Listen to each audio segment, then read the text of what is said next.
This week on the Markcast, Reed, he's back. He's back from Canada. They've let him go. They said, go back to America, you stupid American. And he's back. He's got a Grey Cup hat. Reed, how was it? Yeah, call me Bilbo Baggins. I'm to the Grey Cup, or there and back again. We're back. We are breaking down all the Grey Cup fallout. We have Tim Baines on the show. So we got a lot of things we have to hope for. We have to hope they don't touch certain rules. Don't touch the 3 and 4 downs. The wish list is is pretty big. I've submitted it to the guy in the red suit, and hopefully he comes through. And there's a lot of things we want to happen. We want things to be normal, and we want our football league that is so wonderful. We want it to hang around because it's not a given. We have Ed Tait from the Winnipeg Blue Bombers. We talk the Winnipeg Blue Bombers big, victory party they had on Wednesday. We talk Ed's insights and all that. There was a moment during Sunday's game where I was writing the other outcome too, right? Because it was, a game that's going into overtime, and I kept thinking to myself, man, if this doesn't end in the right way, what a colossal disappointment on what has been a really fun season. And then we have Tom Mayenknecht from the Sport Market on, and we're reacting to the State of the CFL address and the big Genius Sports deal that Randy Ambrosie talked about 87 times during the media conference ahead of the Grey Cup. You have some of the top journalists in the country not understanding what Randy Ambrosie was trying to present, and it's just because he wasn't able to provide anything but the macro outline of the deal. We're also going to be talking about a little bit of a USFL news slipping in the radar there. Haven't quite got a decision on whether this is happening in Birmingham or not. We're just going to assume that that's the way it's going to be. Yeah, breaking down the TV deals, talking the TV networks and the schedule, which we've known already, but now it's good that it's finally public knowledge. That's why you need to listen to the Markcast, so you already know all these things when they become public knowledge. So, and of course, we got a little bit of XFL news and an update on our XFL players that are in the NFL. That's all happening this week on the Markcast.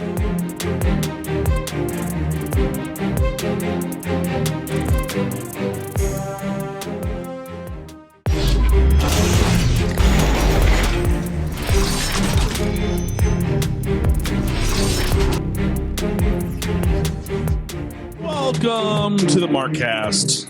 Fade down. There. That was good. Perfect timing. Welcome to the Markcast, everybody. It's post Grey Cup weekend. And why do we have an arrow growing out of your head, by the way? Well, so call me Bilbo Baggins. I was to the Grey Cup and back again. I thought that was a really clever title this week. It was either that or Randy Ambrosie being evil Kermit trying to destroy the CFL game. I have all my new merchandise. So I have my Grey Cup media pass. You'll see here hanging in front of the Markcast. I have my twice failed league, the Arash that we took a photo of. Did you know I got like 23,000 views on making fun of Arash's shoes being untied to Randy Ambrosie's? I saw that. I saw the engagement you got on the tweet. That's great. And then William gave me this wonderful Grey Cup hat. So I have my Grey Cup hat. And then, so we're sprucing it up. We're making some things. I want to say before we get going here, good show. We need subscribers. I have a ton of stuff for a giveaway. Cool. There you go. So we're almost at 1,600. I want to hit 2,000. So guys, CFL stuff. We have a lot of off season. We have Tim Baines on today. We have Ed Tait talking. Ed was at the Blue Bomber celebration last night, and then Tom Mayenknecht coming on to talk about the state of the CFL and all that. But Paul, I'm going to show some of this giveaway stuff that we have. So this is all my media swag bag stuff. So we have the official Tim Hortons. We have 2 of these. These were, the commemorative edition. If you want any of this stuff, we have official Grey Cup toques. I like how he doesn't ask me if I want anything. He's just like, we got some giveaway shit. Well, you can be part of the giveaway. We have official CFL Grey Cup masks. Oh, yeah, because Omicron is a thing. Yeah, and then we have this. So we have like 2 of all this stuff. We have, and if Paul wants one, we can figure that out. This is like an official Grey Cup, like a coffee mug, but it's really nice. It's like cold steel press. So please like and subscribe. When we get to 2,000, Paul might want one of these. But we have like 8 items for the giveaway because Dorothy and I have like 2 of everything. Okay, fair. Which Which one would you want? What in terms of? Do you want the toque? Do you want the scarf? Oh, you like a scarf? You're a soccer guy. I'm a soccer guy, yeah. Well, they don't call them scarves. They call them... Oh, they call them something Canadian? No, don't they call it in soccer? They don't call it a scarf. They call it a... That's what we call it. It's scarves up, like the Sounders game. Scarves up. Yeah. Okay. I didn't know if they had a fancy name for it. So. Anyway, so like and subscribe. We'll converse, and then we'll have a tackle. I promise I won't take everything, people. I promise I won't take everything. So. But yeah, CFL off season, and then we have big USFL stuff today. We're breaking down the TV deal and all that. But yeah, anyway, Bilbo Baggins, I'm back again from Canada. I wish I would have been again. I had some issues when it came to getting time off work. I had some things that was thrown my direction. So unfortunately I couldn't make it, but I'm definitely going to make it next year. I know people are like, oh, but it's Regina. It doesn't matter. We'll go. We're still going. Oh, Dorothy's like all in. Dorothy's all in on this. It's going to be exciting. It was really fun. I will say my biggest takeaway, everyone was a delight. Danny Austin, a delight. Arash, I have my sign. We did the photo. The only, I did not see John Hodge the whole weekend. He didn't hang out with anyone that we were with. And then I only saw Dunk literally like the first hour I was there. And then as Dorothy and I were leaving the elevator, leaving the stadium, right? Like he was working. So Dunk was around. I didn't have a chance to say hi to him because he was filming stand-ups for like because he's like a weekend reporter. But I don't think Hodge was at the Grey Cup. But the point is, like every single person we hung out with, I never saw them. Do you think that's weird? That is weird. Yeah, that's weird. Like I think that's weird. Like you saw all the people we hung out with, especially bearing the stuff with Danny Austin. I mean, that's key. And Arash actually took a picture with you. That's key. Danny Austin and I shared a cigarette outside the bar. Don't tell anyone. Well, we're on a podcast. Everybody knows that. So. But I mean, yeah, Danny had a very heartfelt apology. He goes, "When I come on your show," I go, "You're not coming on my show." Wow, you're big timing him. Yeah, he goes, "When I come on your show, I'm still going to make we can have like a joke, an ongoing joke." I'm like, "You're just assuming you get to come on the show now." Maybe. I'm waiting for that follow back. I did give Danny a follow, and I'm still waiting on that follow back. So because he hated on us for a while. He did hate on us for a while. It's good to see that we've patched everything up with Danny because we're not trying to make enemies here. Despite what someone might say, we're not trying to make enemies here. We're just trying to cover your game. That's all we're trying to do. Expand the audience. So anyway, but yeah, big show. Ed Tait, I talked about that. Tid Baines, I just got done with him talking CFL, Grey Cup, and all that kind of stuff. We're talking the Vernon Adams stuff coming up here in the show too. And then Tom Mayenknecht coming on. People are really excited hearing his thoughts about the Genius Sports deal and the state of the CFL and all that stuff. Cool stuff. So do you have a good time?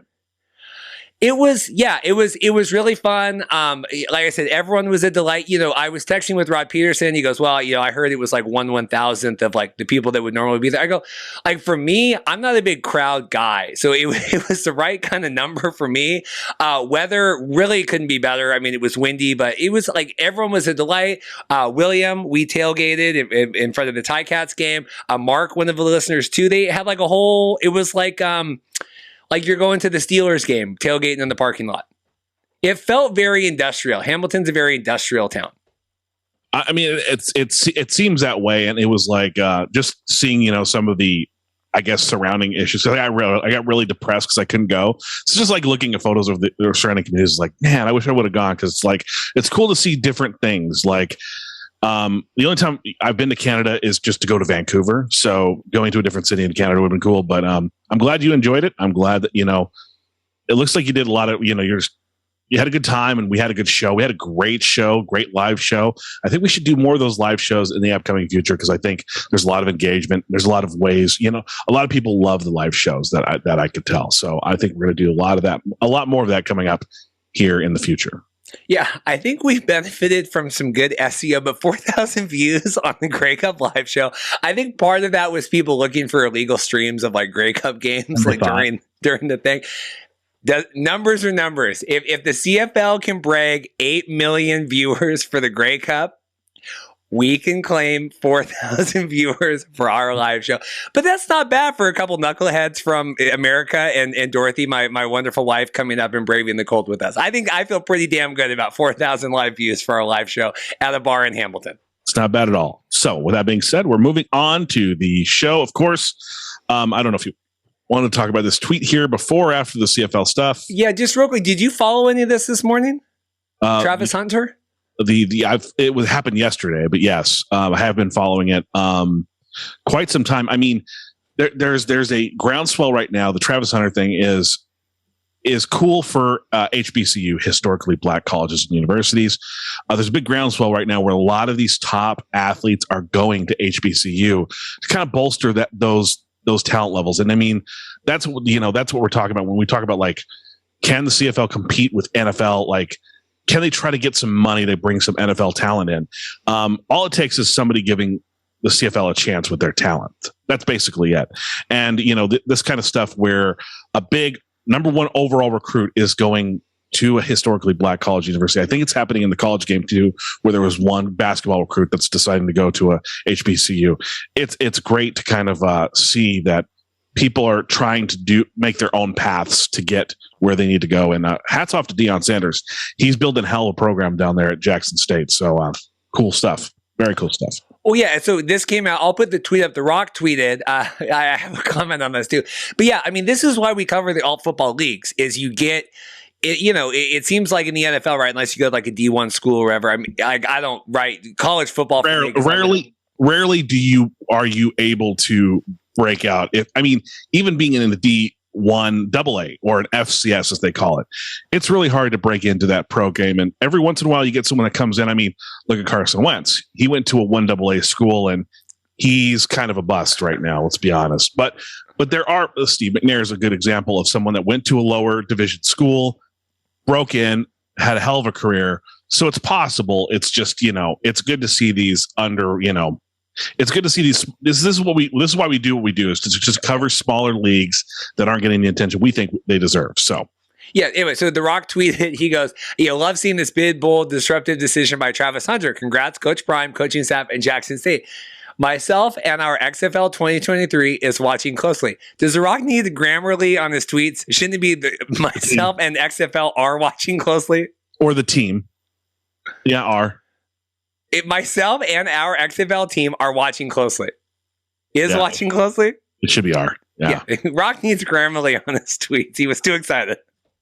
Anyway, at least he sent me the birthday shout out last year. I'm not mad about anything the Rock tweets out. So, with that being said, let's move on. The Grey Cup happened. The Blue Bombers came back 33-25 to capture the 108th Grey Cup. Back-to-back champions for the Blue Bombers. I guess it's kind of a surprise they had to come back to win in overtime, but nonetheless, Winnipeg, the team that kind of had everything unlocked the entire season, won. Not a surprise. It was crazy. I mean, there was a palpable, I was there with Matt Baker and Moj from the BC Lions, and we were watching at the club level at that point, because like we had press passes, and then we kind of walked around, and we were in the stands, and we were in the concourse, and so we finally ended up, because we could watch it inside, like through the glass, right?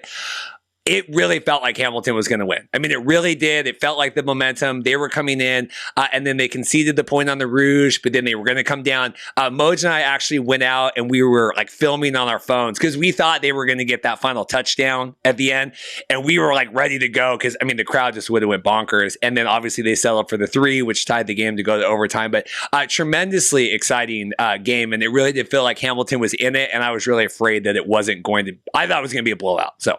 It was going to be a blowout in terms of Winnipeg winning? Yeah, I just thought they were going to wipe the floor with them. Well, Mike Mitchell did tweet out that he predicted Hamilton would win. And I was like, you might be onto something here. And it felt like there might be an upset, and they got so damn close to pulling the upset.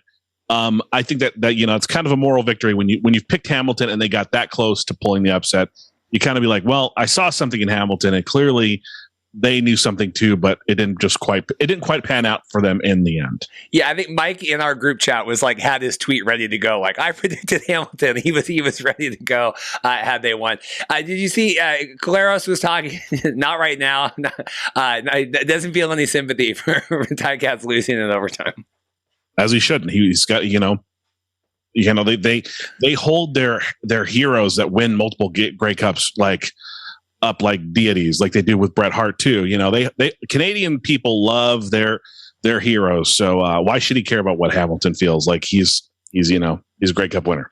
Yeah, we were gonna do the post media stuff with the overtime, and the game went so late, and then we were down there. It was like 11 o'clock. We had to fly out the next morning. We're like, we have to get back to our it took us an hour to even get an Uber. That was horrendous, trying to get the Ubers out of the stadium. But we were all set up for the Orlando because they were going to bring in the losing coaches first. And Dorothy and I were like, we got to get out of here. Like, we're never going to, we still missed our flight. I mean, you know that. We were at the airport 2 hours early and we still missed our flight. So anyway, so we didn't do any of the post stuff, but we had the opportunity to do that. I just got one more question about that.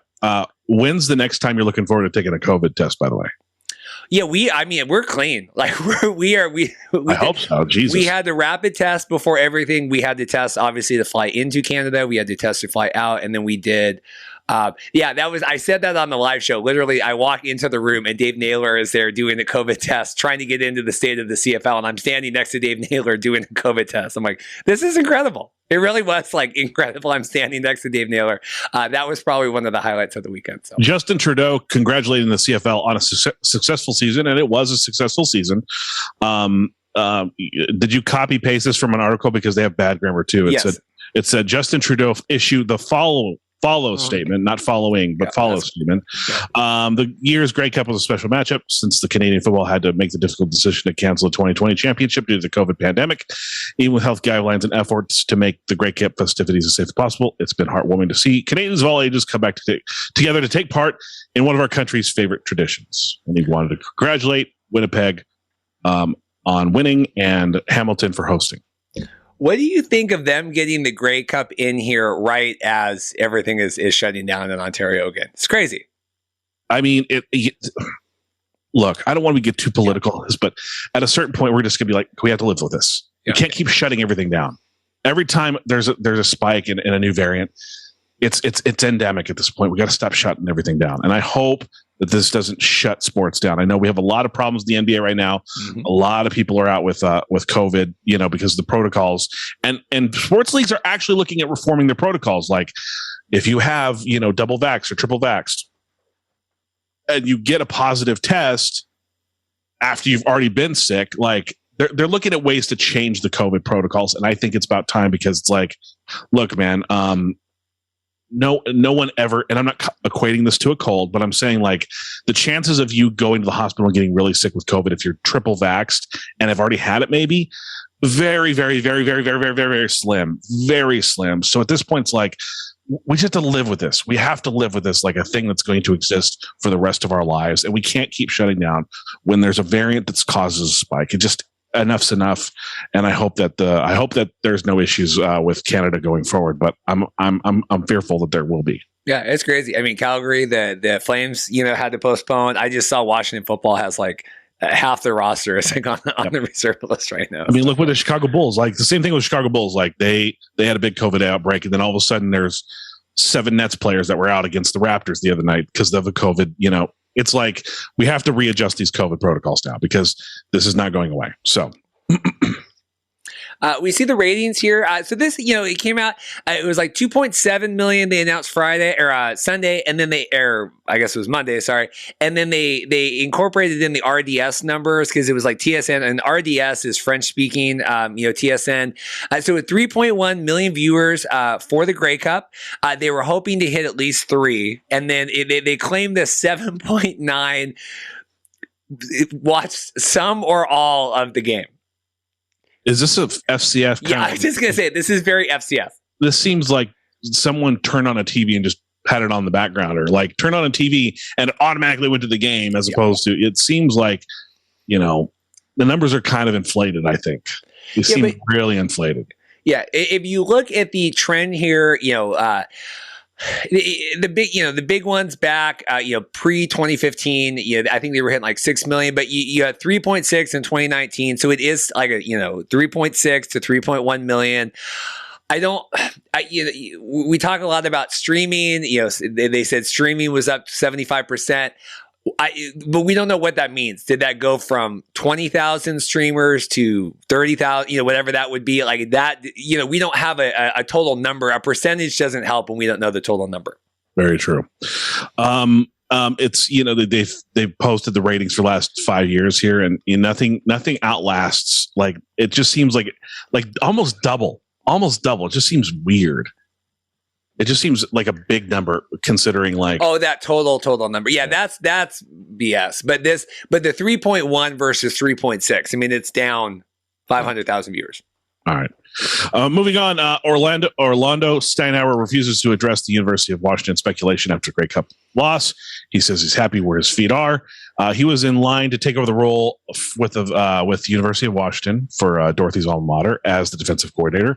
But he's just not. He's not commenting on that, and he's just talking about focusing on where he's going in Hamilton. Yeah, I guess it would be my father-in-law, I guess, because it's Dorothy's sister's husband's dad. Dorothy's sister's husband's dad. Okay, yeah. Yeah, so it made the Everett Herald. He goes, hey, I think one of these CFL guys is coming to the University. I mean, he texted. That's where I got one. I mean, we had other articles about this, but I mean, it made the Everett Herald of Orlando Steinauer. Is that, I guess that's a bigger paycheck than being a head coach in the CFL. Yeah, it is.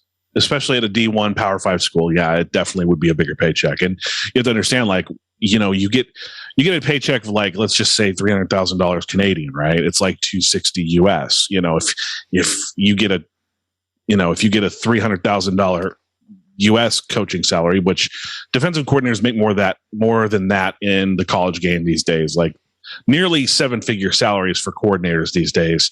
So I wouldn't blame him for taking that spot. I wouldn't blame it at all. He's from Linwood. I had no idea he's from Linwood, Washington. Oh. So, I mean, that, is he a UW alum too? Is that? No, I don't think so. But he knows Kalen DeBoer, the new head coach there. He was on the coaching staff in Fresno with them. So, interesting. Yeah, I don't think he went to Western Washington. Oh, Western. That makes sense. Yeah, up north in Bellingham. So, yep. So he's been looming around that border for a while, the Canada border, and it'd be interesting to see if he actually heads to UW. One of the most surprising things of the weekend, did you know that Farhan Lalji lives in Linden, Washington now? He lives in the States. Well, that's what we were talking about on the live show. Yeah. Where, like, he lives in the States but commutes to Vancouver for work. I'm like, God bless you, man. His son wants to play high school football in the States. Very cool stuff. By the way, how was meeting all those people? I sidetracked. I should have asked you before. How was it? Well, I mean, we talked about it on the live show a little bit that it was literally every person that we've talked to in the last year was in one single hotel. I mean, it was like a single hotel room. Like, you walk in. I mean, thank God we were all, tested and whatever. But I mean, it was like 35 people in this one room, and you're like, holy crap, this is every single person that we've like seen on TV or the radio or read their papers. It was very remarkable. So. Speaking of Hamilton Tiger Cats, moving on, they've got some key free agents. Their head coaching situations up in limbo, and now Masoli and Dane Evans both are pending free agents, and it doesn't look like the Tiger Cats can bring them both back. Yeah, I mean, trying to fit in the salary cap, and this is obviously Caleros. I have a couple notes here, all these different free agents. They got to get him locked back down in Winnipeg, right? That's huge. And then Vernon Davis being extended today. We just got this before, along with Vernon. Why did I type that? Not Vernon Davis, Vernon Adams. I'm sorry. And then Eugene Lewis both got extended. I always do that. I always type Vernon Adams. I don't know who is Vernon Adams. Vernon Adams? Yeah. Vernon Adams. That's a good question. I don't know. Vernon Adams Jr. is a football quarterback. That's it. So it is Vernon. Why do I type Vernon Davis? I always get Vernon Davis is like a football player as well. There's I'm trying to think. He's a tight end. Yeah, I typed Vernon. I always do that. Who's he a tight end for? He was tight end for the Niners. That's right. Vernon Davis was tight end for the Niners. Yeah, Vernon Adams and Eugene Lewis are going to be re-signed. The issue with this is Trevor Harris is in Montreal right now, right? He was filling in, right? And so I was talking with Tim Baines about this coming up. Does Trevor Harris go to Ottawa? Does he go to the BC Lions? Maybe is Mike Riley not coming back? I said I couldn't imagine a world where my foe of an Edmonton Elks quarterback came to the BC and was the quarterback there, which really be the worlds colliding. I mean, that might not be his fault of the whatchamacallit, the culture there at Edmonton. We got to bring up that culture. it might not be his fault that he's coming to your team. Like you can't hold that against him. You can't hold the culture against him if he comes to quarterback for BC. Yeah. Anyway, so Hamilton's trying to figure out their quarterbacks. Vernon Adams got re-signed, and then Collaros, they got to get that locked down. So Duke Williams and the Rough Riders have mutual interest in a contract extension. It'll be interesting to see what happens there. He signed with them in early October, following a 3-year stint with the Bills. And he was Cody Fajardo's favorite target, favorite with the U, of course, making 26 catches for 448 yards and 2 touchdowns in 6 outings. So it'll be interesting to see if they do extend him. Yeah, I mean, he was one where, Cody kind of threw a pissy party, and then they said, okay, let's get you some more targets, and they brought in Duke Williams. So this is exciting. Former groom of Best Made Videos, my wedding videography company. We all know him, Ryan Phillips. He has been promoted. He was the defensive backs coach for the Lions. He has been promoted to the defensive coordinator for the BC Lions. Very good stuff. Jeremy O'Day says the Riders don't plan to have any unvaccinated players in 2022. Get everybody on the same page. My Brooklyn Nets will also testify. Getting everybody on the same page, not that easy. Yeah, I mean, because now there's all these travel restrictions going in, so it's going to be one of those things. I mean, there were some rumblings in that behind the scenes where, like, Winnipeg had a guy that didn't make it to the Grey Cup because he wouldn't. Like, I couldn't imagine getting that far. Could you imagine like going to the Super Bowl and being like, you know what, I'm going to sit this one out? Yeah, I've decided, the vaccine is just so important that I don't get it, that I'm going to sit this one out. It's just so weird. So weird.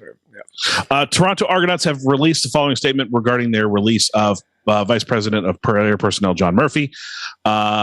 It says, following an organization's internal review of the post-game incident of Sunday, December 5th, of course, the Hamilton-Toronto dust-up that we saw the video for, the Argonauts decided today that John Murphy, Vice President of Player Personnel, has been terminated effective immediately. He was suspended after he took part in that altercation, and then an internal email was sent out days later saying he was done.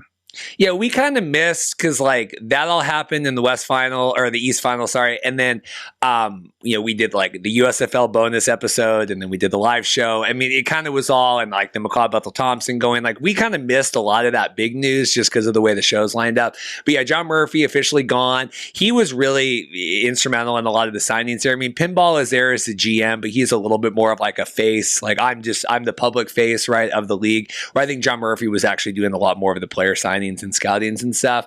But yeah, finally officially gone. So yeah, no, there's no room for like homophobic slurs. I'm sorry. And like beating up fans. Very true.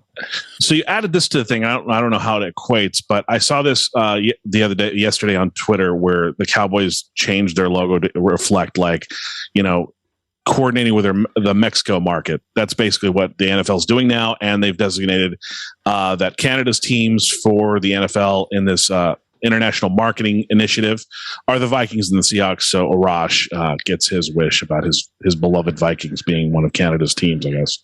Yeah, I mean, I just think this is weird. Also, I did laugh because the 3-down article they put up, right? Because Arash is like BFFs with Dunk and all that. So the photo they picked was of Kirk Cousins. I go, in what world would you pick a photo of Kirk Cousins over Russell Wilson? Burn.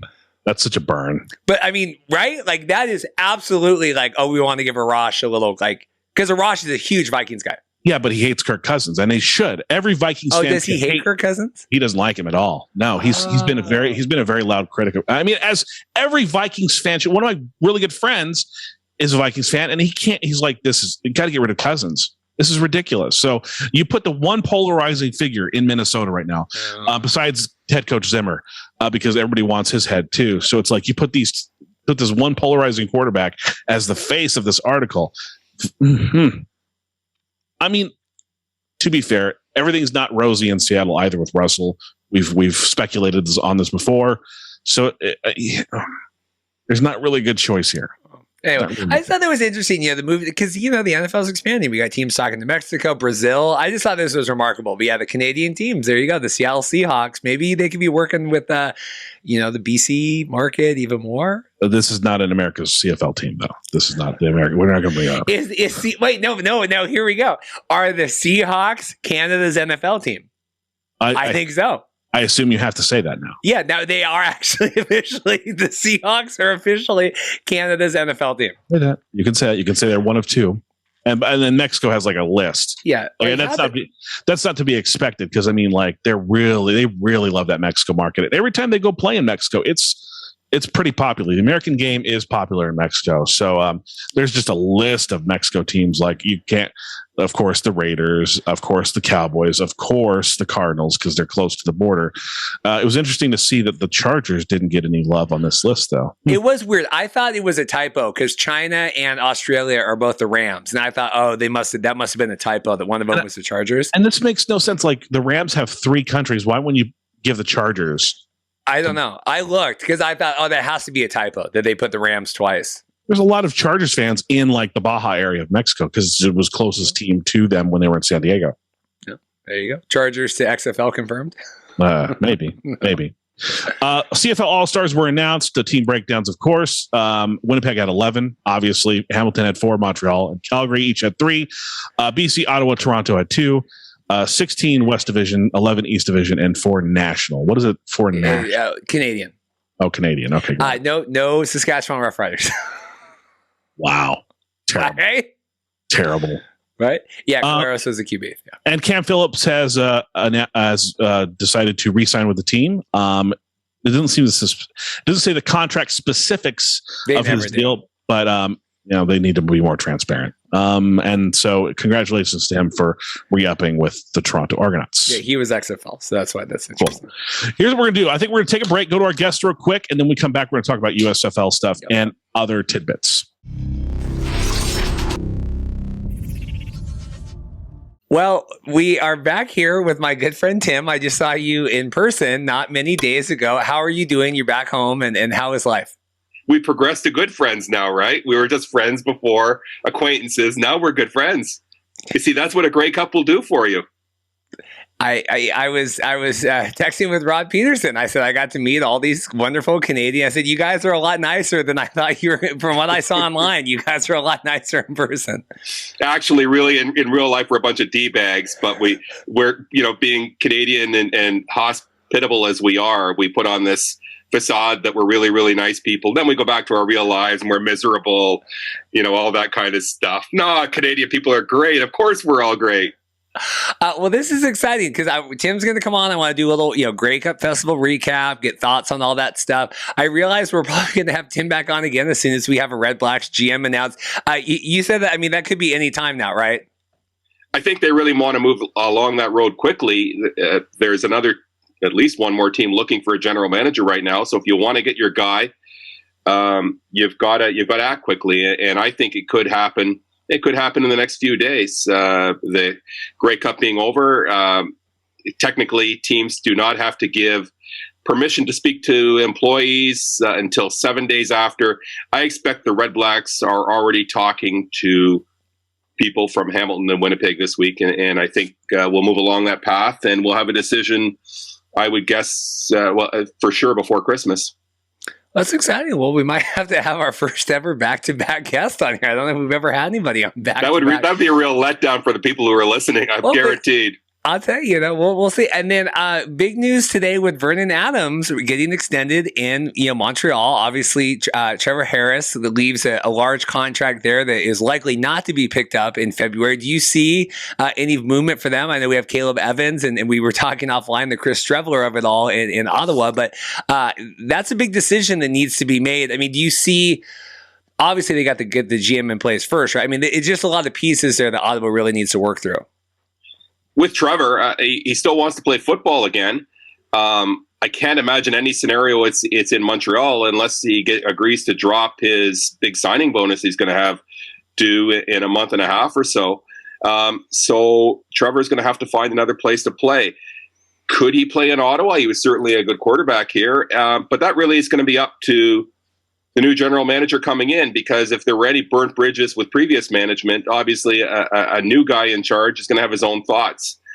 They, I believe, are going to want to go with a starting with a proven starting quarterback next year, and certainly Trevor Harris will be an option, and one of the Hamilton quarterbacks is going to be an option. I can't imagine a scenario where both of those guys stay with the Ticats. So there are going to be options, but who knows what happens in BC? Does Mike Riley accept less money and stay? Maybe BC's looking for a quarterback too. So it really, really, with so much free agency, and I expect a lot of movement this season, it really, really is going to be an interesting offseason. No question. You have a lot of teams right now that really need to make things right? You know, Edmonton too. Like, we really got to figure this out. We got to get. That would be the irony of all ironies if Trevor Harris. You know, I dumped the Elks, went to the Lions, and then if Trevor Harris came and was our quarterback. I mean, I know Mike Riley had done that, you know, from Edmonton before, but that would be remarkable if I would have Trevor Harris as my quarterback for BC. I don't know if I'm ready for that. Nothing surprises me in this league. Nothing, really, nothing. So what did you make of, I guess, first of all, Grey Cup experience, right? You know, media stuff, biggest, I guess, takeaways from you. We could talk about Ambrosie. We could talk about, you know, the crowds, everything. What struck you? I think this struck me, the thing that struck me really, because I'm all about not just the Grey Cup game. Obviously, there's a lot of buildup and, you know, I'm around the players every day. Well, certainly being around the players every day was a bit different because that was something that a lot of the reporters had not experienced this season. So all of a sudden we're being tested every day and we're having access to football players. So that was different.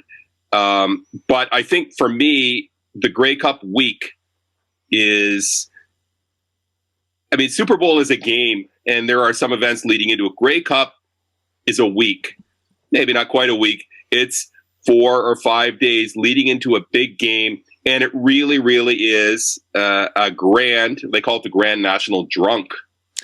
And some of us don't take it that far, but it really is an experience that, like no other in my mind. You've got 9 teams, people with their faces colored up, with they dress up in polar bear costumes. There's the Grey Cup Fun Police. There's this whole group of fans that get together, and you see some of these people year after year. It really, really is a celebration. So what was good about this week was we had some of that despite a pandemic. We had some of that experience, not to the same level that we're used to, but at least it was kind of a sign that, you know, what we are going to go on living. We are going to have some fun. And there were some of these parties going on. Again, it will be really, really good to see the whole grand experience, hopefully next year, because the game really, the week, it is a week. It's about much more than a championship football game. What struck me too is just obviously all the things happening this week now with the NFL and the NHL and you know, shutdowns in Ontario. I mean, CFL really kind of lucked out here if we're looking at trying to, you know, I think the NFL is trying to have a come to crisis right now of, you know, are we rescheduling these games here in the last 4 weeks of the season? I mean, CFL and everyone has to look and be like, we really got this done really by the skin of our teeth here. I mean, it was successful, but just in terms of the timeline of everything happening with cases going back up. I think for sure. I mean, we've seen, you're right. If that game hadn't happened last weekend, what would have happened this week? Because the provincial government put down guidelines where arenas and stadiums half capacity. So it was a record crowd at Tim Hortons Field in Hamilton of 26,000 plus. If that legislation had to come down a week ago, they would have had to have 13,000 people there, and certainly a lot less experience. And for people who out there who don't know, like this province, Ontario, has been really, really strict as far as, you know, really pushing, get out and get your vaccination. I think double vax rates are over 85% for people over 12.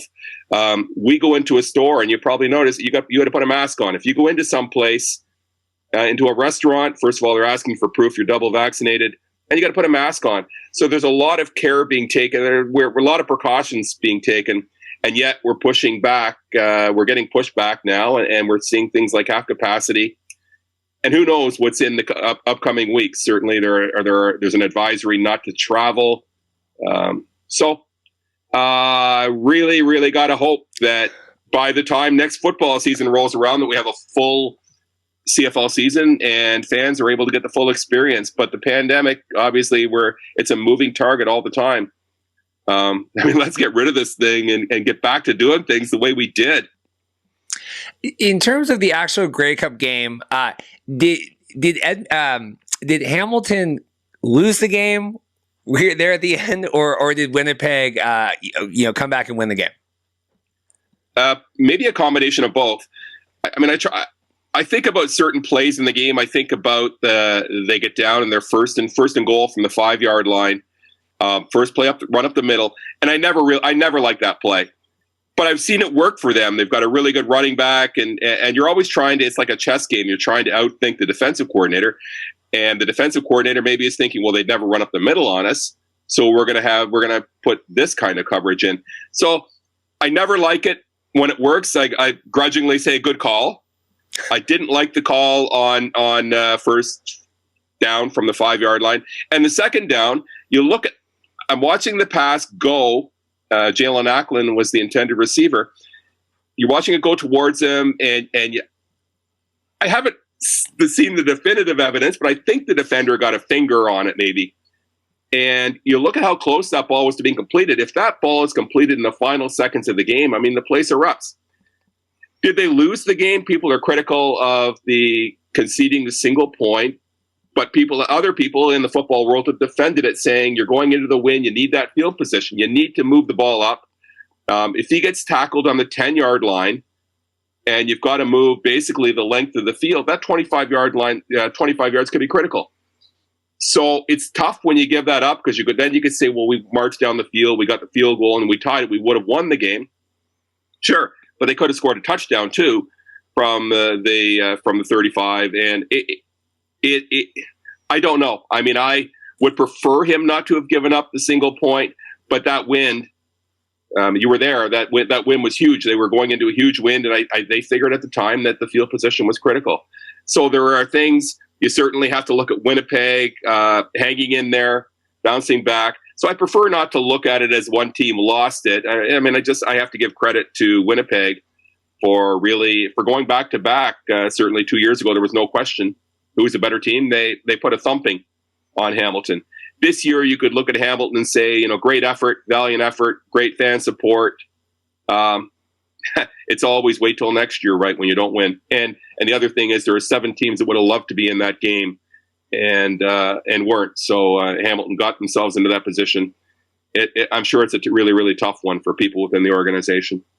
Well, and absolutely, where you have these rumors about, Coach Steinhauer, potentially moving right to the University of Washington, which is Dorothy's school, which you would be very excited about. And like we talked before with Mazzoli and Evans, I mean, it's hard enough to keep together a winning team, right? Like, okay, Winnipeg won, let's keep them together. It's even harder, right? Where you got as close as you could, you didn't win. I mean, look at the Seahawks, right? And we had the 1 year, and then the next year we kind of faltered, and then they could never get it together again. It's hard. I mean, what do you think Hamilton does moving forward to kind of? I guess we got to figure out what's happening with the coaching staff first, right?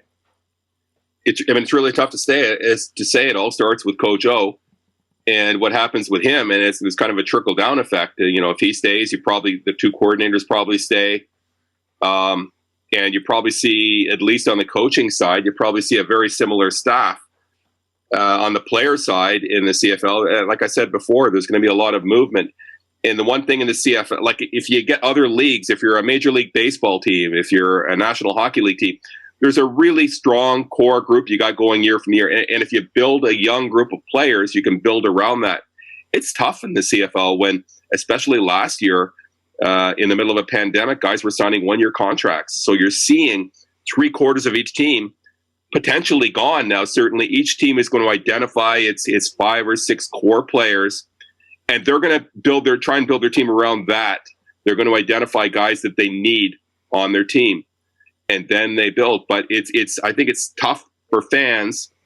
It's tough to build a relationship with a team when you've got players coming and going. You buy a jersey and that guy's gone in 2 years. That's tough. And really, the CFL is the worst culprit. I mean, you buy, at least in the NFL, Russell Wilson's going to be around for a few years. Tom Brady's going to be around for several years, and then maybe he'll change teams. But in the CFL, I think it's really, really tough to build up that relationship and the identity. In terms of, the state of the CFL, right? And we had all the things for the 4 downs and all that came out, but Randy Ambrosie, commissioner, hadn't been seen for so long, right? Comes out, does the state of the CFL, answers media questions and things. I mean, was that a good showing? Did you feel, confident seeing him? We hadn't, been able to ask questions for a long time. And how do you feel like he handled, because there's a lot of stuff to talk about and a lot of stuff to figure out. I think he handled it as best he could. I think he has to be really careful when you're the commissioner, pretty well of any league. I mean, you speak for the owners. So would Randy have liked to say some other things? I'm sure he would have. I think in that position, he's always going to be very careful and guarded. And so it's not like you're going to get state secrets. So when the media is asking him questions, he's being careful. So we talk about 4 downs and 3 downs. And there's talk that the CFL is open to changing some of its rules and regulations. Really, in my mind, the untouchable is the 3 down. Dude, never, ever. Why? You're not competing with the NFL. Why would you ever go to 4 downs? Because if you do that, if all of a sudden you narrow the field and you shorten the field, it's just a don't touch this thing in Canadian football.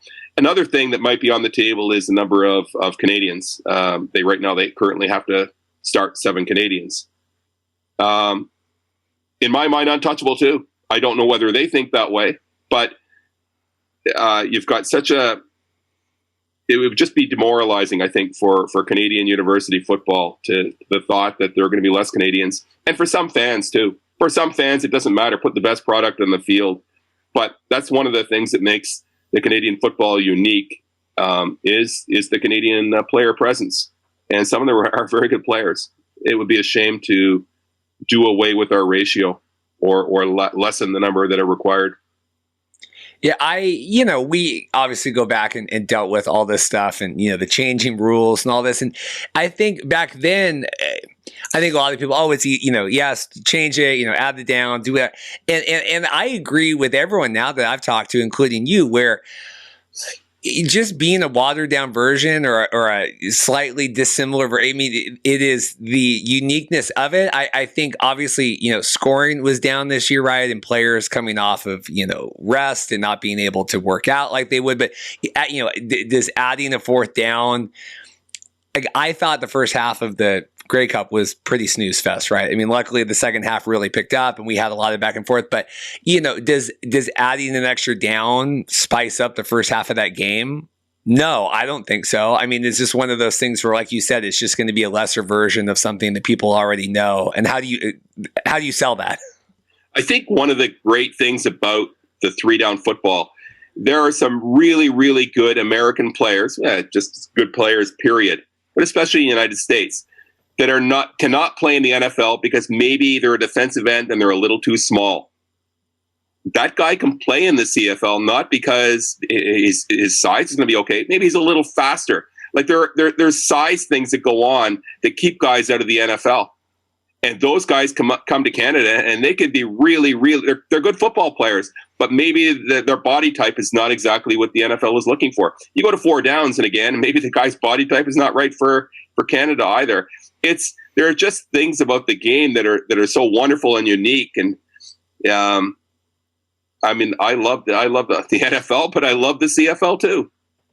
Yeah, I've really come around on it, and not that I ever thought that was the answer, right? I mean,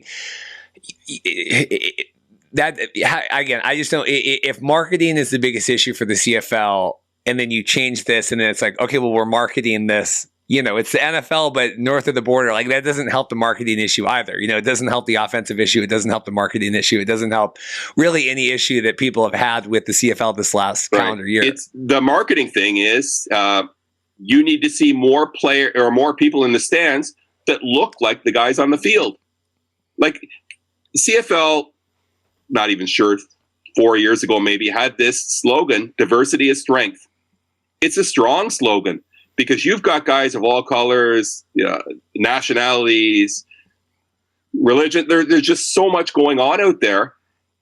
And the guys that are watching the games are guys like that with that color skin and old like me. So how do you appeal to the younger demographic, and how do you bring in people from different countries? How do you bring in people with Asian, with Asian roots? How do you bring in people? You've got to figure out a way, because finding old white guys like me to come to the games, we're only here for so long. You've got to. I think Ottawa has actually done a really good job bringing in younger people, because I think in particular with younger people, they want an experience when they go to the game.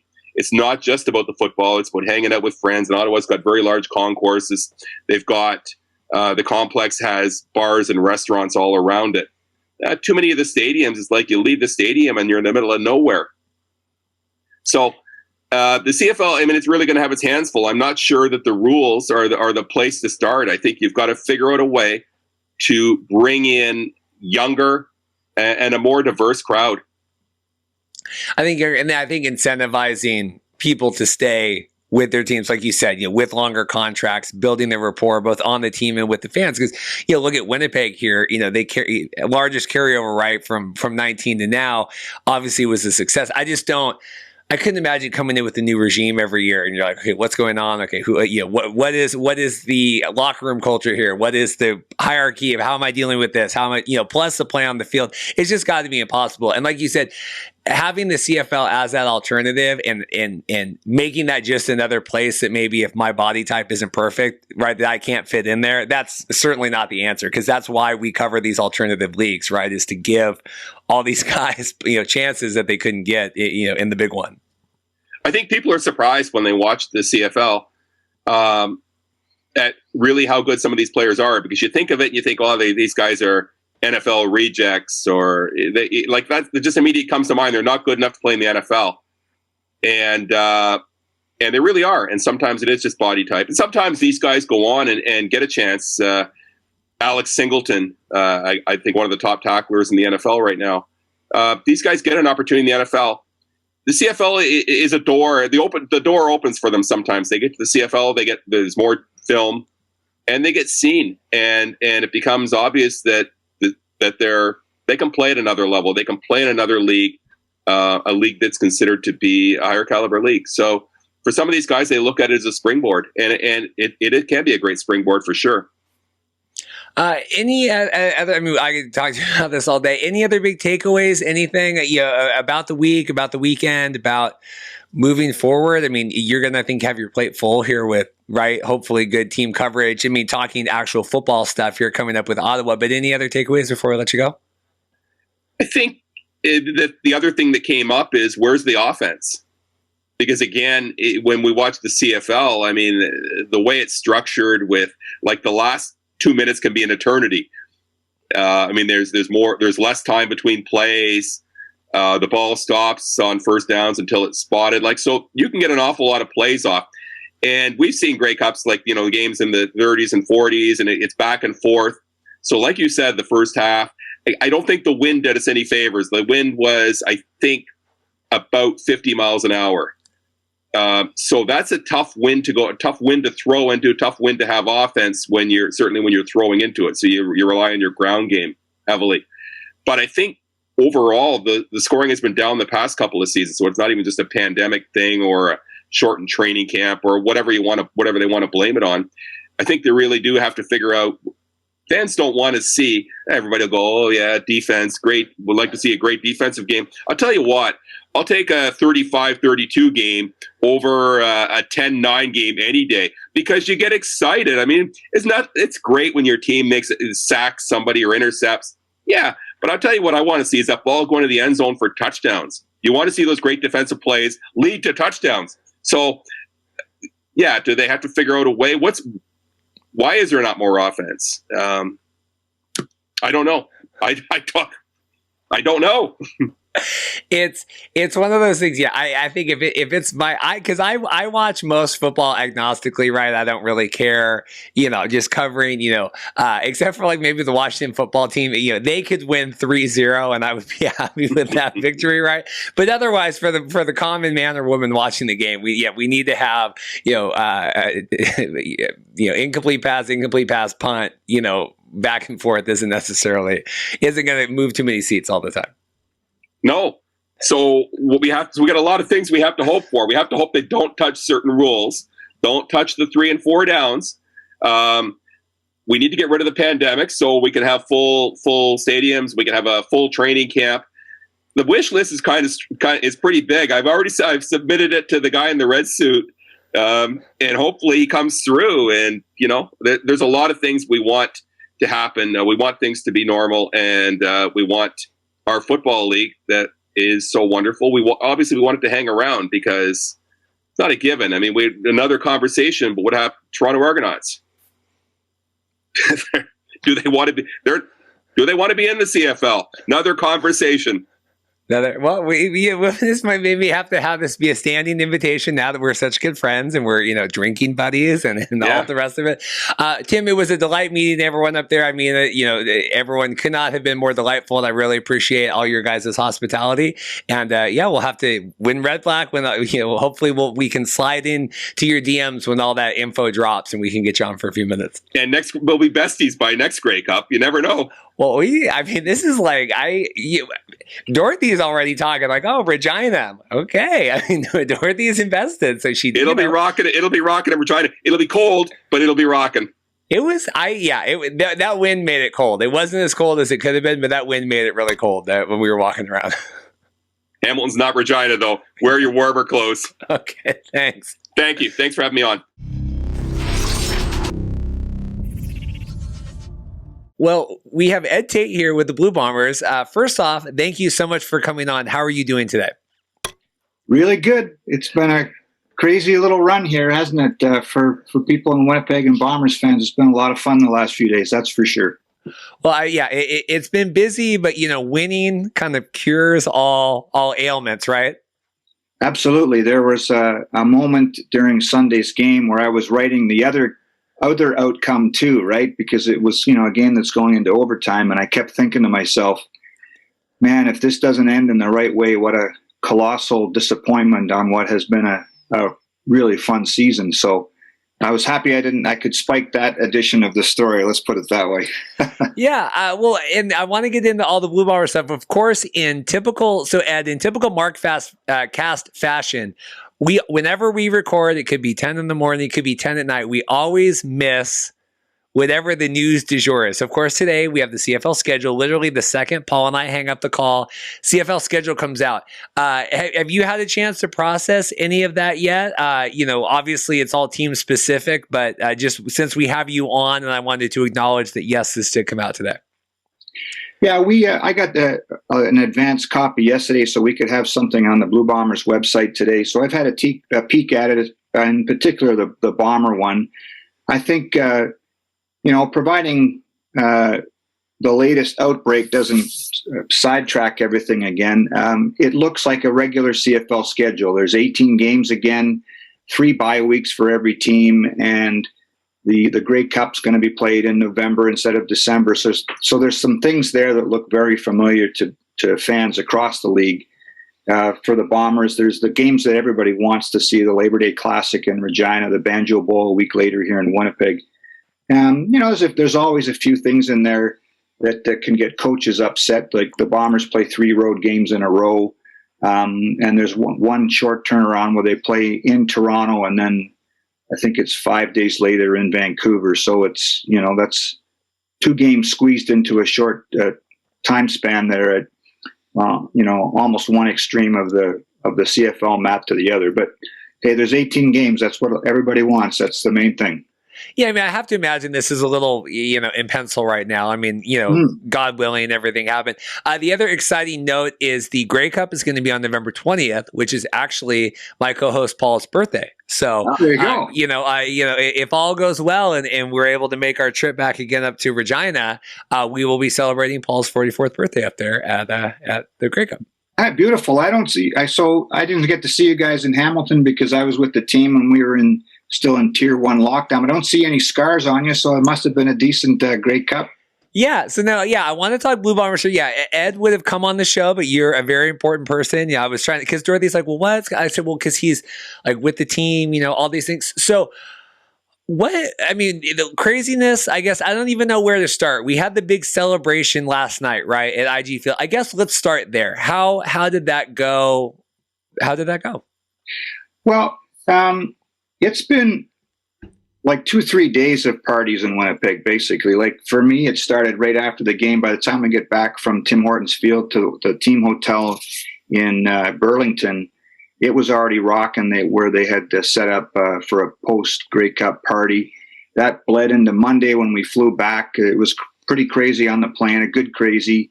And then Tuesday, the team, from what I understand, went out to a local establishment here, and it might have been sunrise before they get out of there. So that's good. And then that kind of bled into yesterday, Wednesday, which was a lot of fun.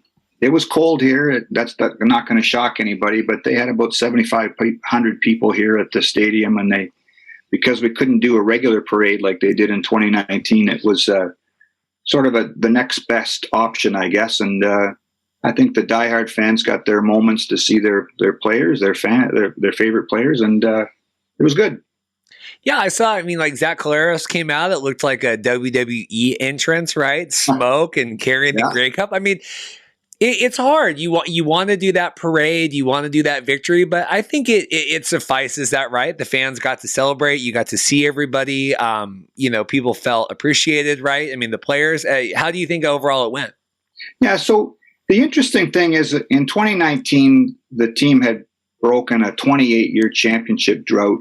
And so the parade, this is before the pandemic, the parade down Portage-and-Main, the iconic intersection here in Winnipeg, and then down to the Forks, felt a little more organic or more, I don't know what the word is, but fans came out of the office buildings and just, made arrangements to be there to line the streets, and they're tossing beers to players up on flatbed trucks. So, and, running out and grabbing guys and high-fiving them. I think it's maybe a little bit more, felt more real. Last night had to be more choreographed by the team just because of the social distancing and all that stuff. So it was still fun. I think 2019 will be more memorable for me because of the circumstances around it that ended the drought. I saw just lots of fun photos, videos, lots of, fan interactions. I saw Coach helping even to pick up the stadium afterward, picking stuff off the field, which, just speaks obviously to the character, right, of the organization and everybody there. Just to have this for so long, to win in 19, to go through everything, to come back. It really has felt like this 2-year journey, never really getting to celebrate really fully in 2020. What has it been like for the players? You're in the locker rooms. I saw you said, I think you tweeted, I have champagne in my laptop, or I can't remember what the tweet was, experiencing this with all the players. What has it meant for them? It's pretty special. So there were a lot. One of the reasons this team did repeat is that there were a lot of returning players. So a lot of these guys had experienced it in 2019. And to see them again celebrate was special. But there's always so much turnover in the CFL. There were a lot of new guys that hadn't done it before, hadn't won before. And to be in the locker room with them was pretty special. And then I think of a guy like Michael Couture, who was the starting center in 2019. He started all 18 regular season games, and in the fourth quarter of the final game, suffered a leg injury and missed all the playoffs. So he was at the Grey Cup in 2019, but not in uniform, but he was this past Sunday. And so for him, it's a special moment. Each season seems to be independent of the other. Again, with so much roster turnover, it meant that there were enough guys in that dressing room that were experiencing it for the first time that meant that there was nothing muted about the celebration. Let's put it that way. The plane ride home, I saw, was it Backstreet Boys, right? Singing on the plane. Raucous atmosphere, right? To be part of, like you said, many days of parties. Did you put our listeners, viewers, just in your shoes and kind of going through that journey? Well, so Monday morning came pretty early for a lot of us, right, that had been up the night before celebrating, and the players especially. And we had a charter plane back from Hamilton to Winnipeg. The people on Air Canada, by the way, were amazing for being tolerant. But the way it was set up was that the first 13 or 14 rows were staff, the coaches, doctors, and then people in our department, the content department, video people, and then from the row behind me, right to the back of the plane, was the players. And we weren't. I mean, they had champagne for us when we boarded. They had the plane all decorated, and then from the moment we took off, I heard someone at the back say, "Tarps off for this flight," and you look around and everybody's got their shirts off. And that continued through the whole flight. And they called someone from above in the rows ahead of me to go back there. And that guy had to go back. He had to take his shirt off to go back there to talk to them. And I said to Riley Mara, our video guy, there's no chance in hell I'm going back there because I'm not taking my shirt off. If I have to hold it for 2 more hours, I'm not going back there to the bathroom. I'm not going back there to talk to anybody because nobody needs to see me with my shirt off. It was fun. It was just a blast. We mentioned before about the game, right? Having these 2 different drafts. I mean, exciting game. We were there watching with some of the, Matt Baker and crew.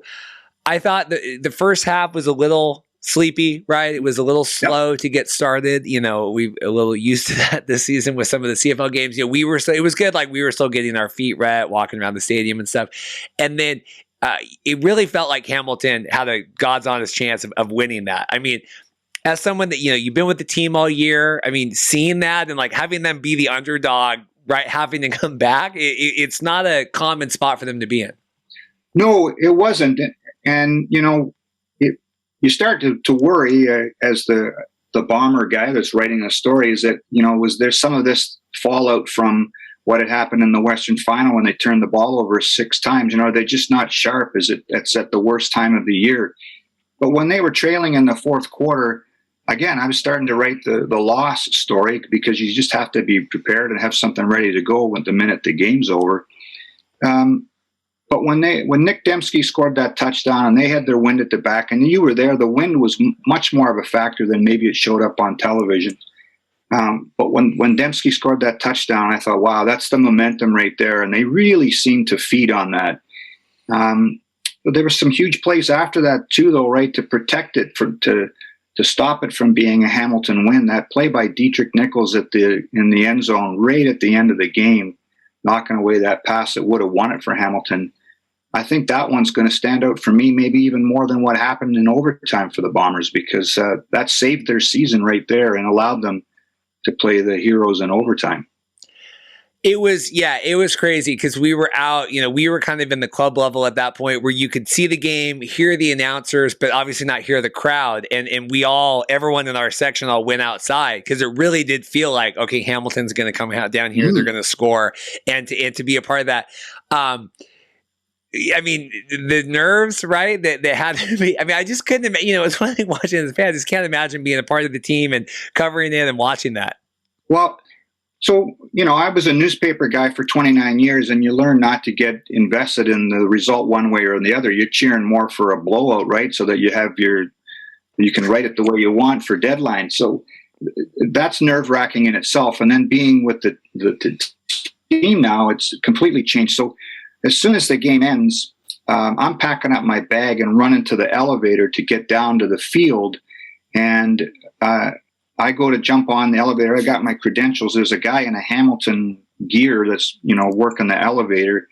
And I said, "Can you take me down to field level?" And he said, "Well, just wait. I gotta hold this elevator for the Bomber coaches." And then they piled on in front of me. And Buck Pierce, our offensive coordinator, looked around at me and he's dumbfounded. He said, "Can you believe what just happened?" And I think that was a feeling for a lot of people, even through to the celebration on the field. There were a lot of people that didn't know what to do, or we just won, right? It kind of hits you in the face. Stanley Bryant, I wrote about this the other day. Stanley Bryant, when I got down the field level, he's kneeled down in the end zone with his chin on his chest. And I thought, it looks like a guy that's just lost the game. And I walked up to him and said, "Stanley, are you okay? Are you all right?" And he said, I can't believe what happened. And then 2 minutes later, he's up on the stage being the first player to get the trophy from the commissioner. So just a wild scene. And it did take a lot of people a long time that night for it to really sink in.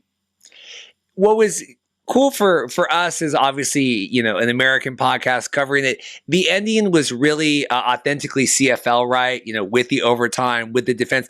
I mean, I was catching up on our NFL highlights, coming home the next day. And I mean, that was the lead story on SportsCenter was, with Scott Van Pelt was, here, this is the best thing I saw today, because it's such a unique thing in the CFL. Like here, this, it's the Grey Cup and it goes down to, overtime and the first team scores. And then to be able to seal the game with that on defense, it's just a cool, we talk all this now, 4 downs and everything else, right? That's come out this week. Mm-hmm. I mean, this is something that is authentically CFL that I think speaks to the strength of that game.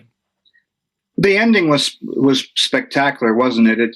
I like the CFL's overtime format, and even forcing the team to go for 2 if they score, and the other team has to match. When Hamilton won the toss before overtime, really they're in control, right? Because they get to try to match whatever Winnipeg did, and then that switched when Darvin Adams scored the touchdown and Rasheed Bailey got the 2-point convert. It really put a lot of pressure on Hamilton. They took a penalty on first down that set them back, and it was a great finish to a good CFL game. Some people will call it a classic. I think the ending was a classic, but as you mentioned, the first half, I think the wind just had so much of an impact. People were playing it, the teams were playing it safe and were playing the field position game, and that made it a little bit slow, to be honest. The first 30 minutes was kind of a snoozer.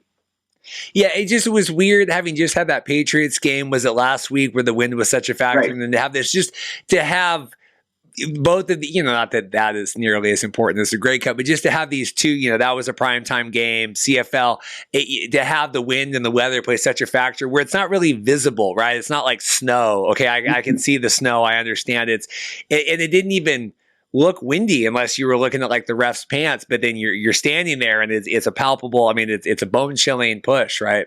Absolutely. So even the flags at the top of the goalpost didn't seem to be blowing, like they weren't sideways or anything. But when you talk to the kickers and the guys that were on the field, it was pretty dramatic. The Bombers kicker, Sergio Castillo, he had a great day. He could have been the MVP. He was 5 for 5 and kicked a couple of kickoff singles that were critical in the game.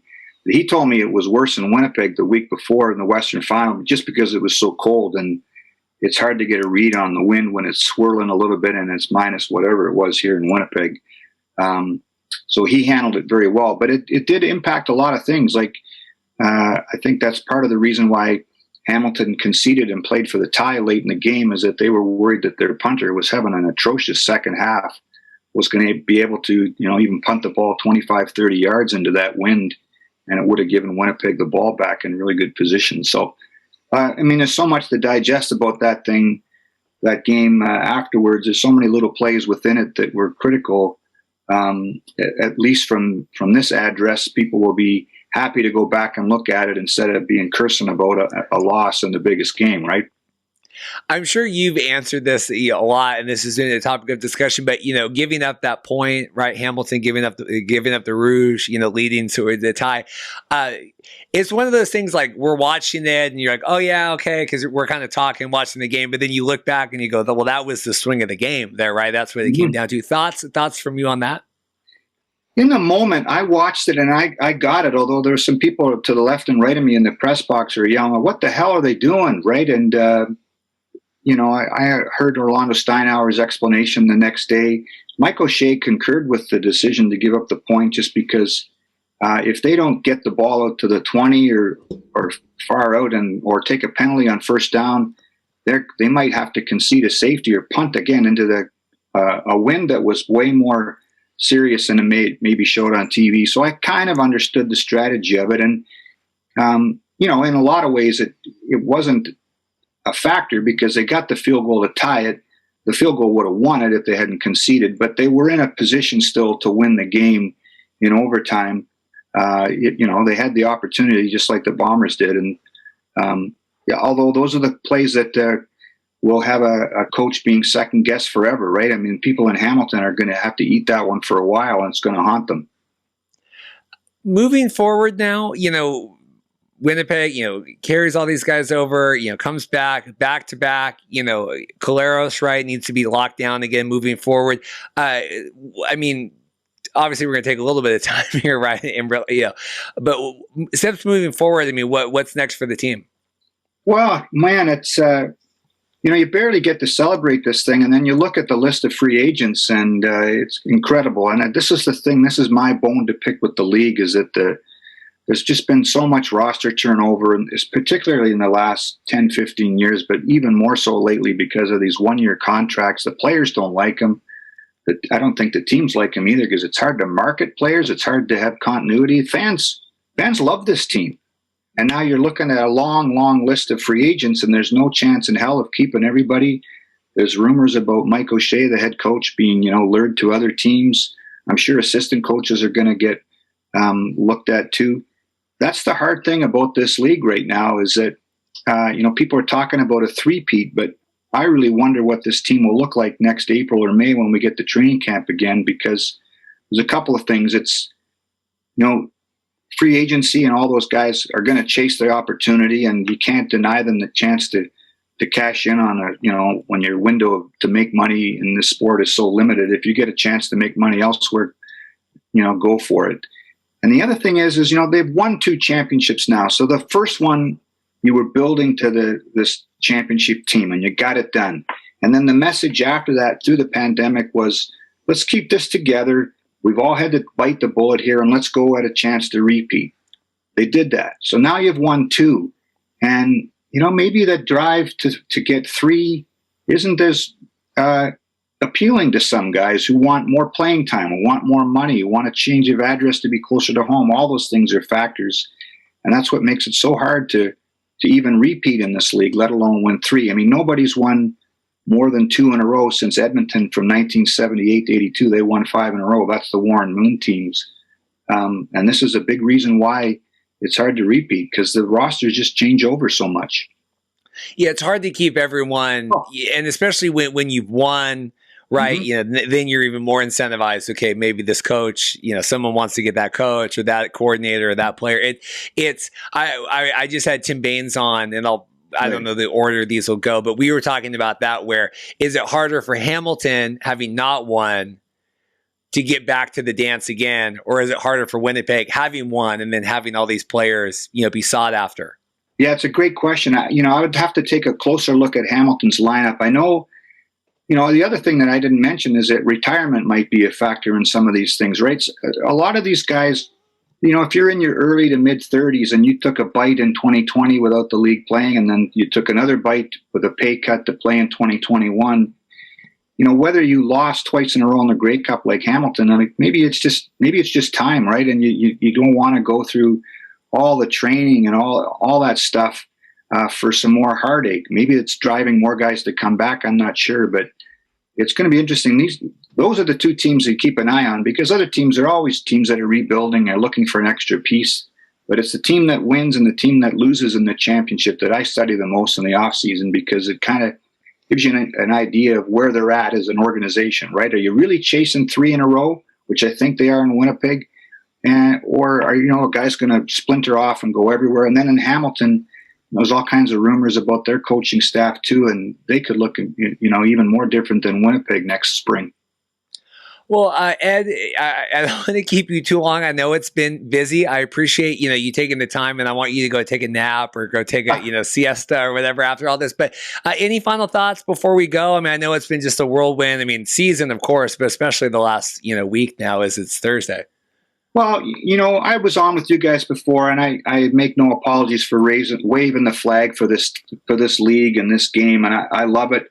And I appreciate you guys covering it. I'll say that first and foremost. It's really cool to see some guys from the States that are so engaged in this, and kudos for coming up.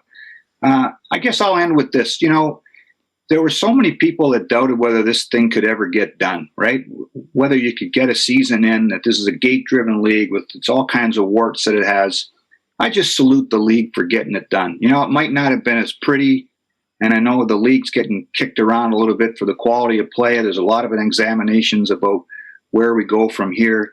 I just, I'll make it simple. From my perch, I salute everybody for getting it done with all the testing and the COVID protocols to finish the season on time, and to have a kind of a cool way to end the game with it going into overtime.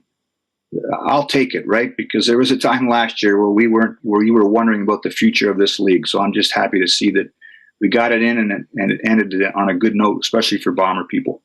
Yeah, especially like I said, winning cures all ailments. So it makes it. Well, Ed, thank you so much for coming on. I hope we can talk again in the off season now. But I just appreciate you hopping on this week because I know it's like coming off the celebration and everything. But thank you again so much for spending some time. Appreciate it. Thanks a lot for having me on. Well, I am tremendously excited today. We have Tom Mayenknecht on. All of this stuff came out last week, the state of the CFL, Commissioner Ambrosie, everything before the big Grey Cup game, all this business football-y stuff. And I thought of literally not a single better person in the world, I mean that, to bring on this week to kind of get our heads wrapped around this than you and sharing your expertise. How are you doing today?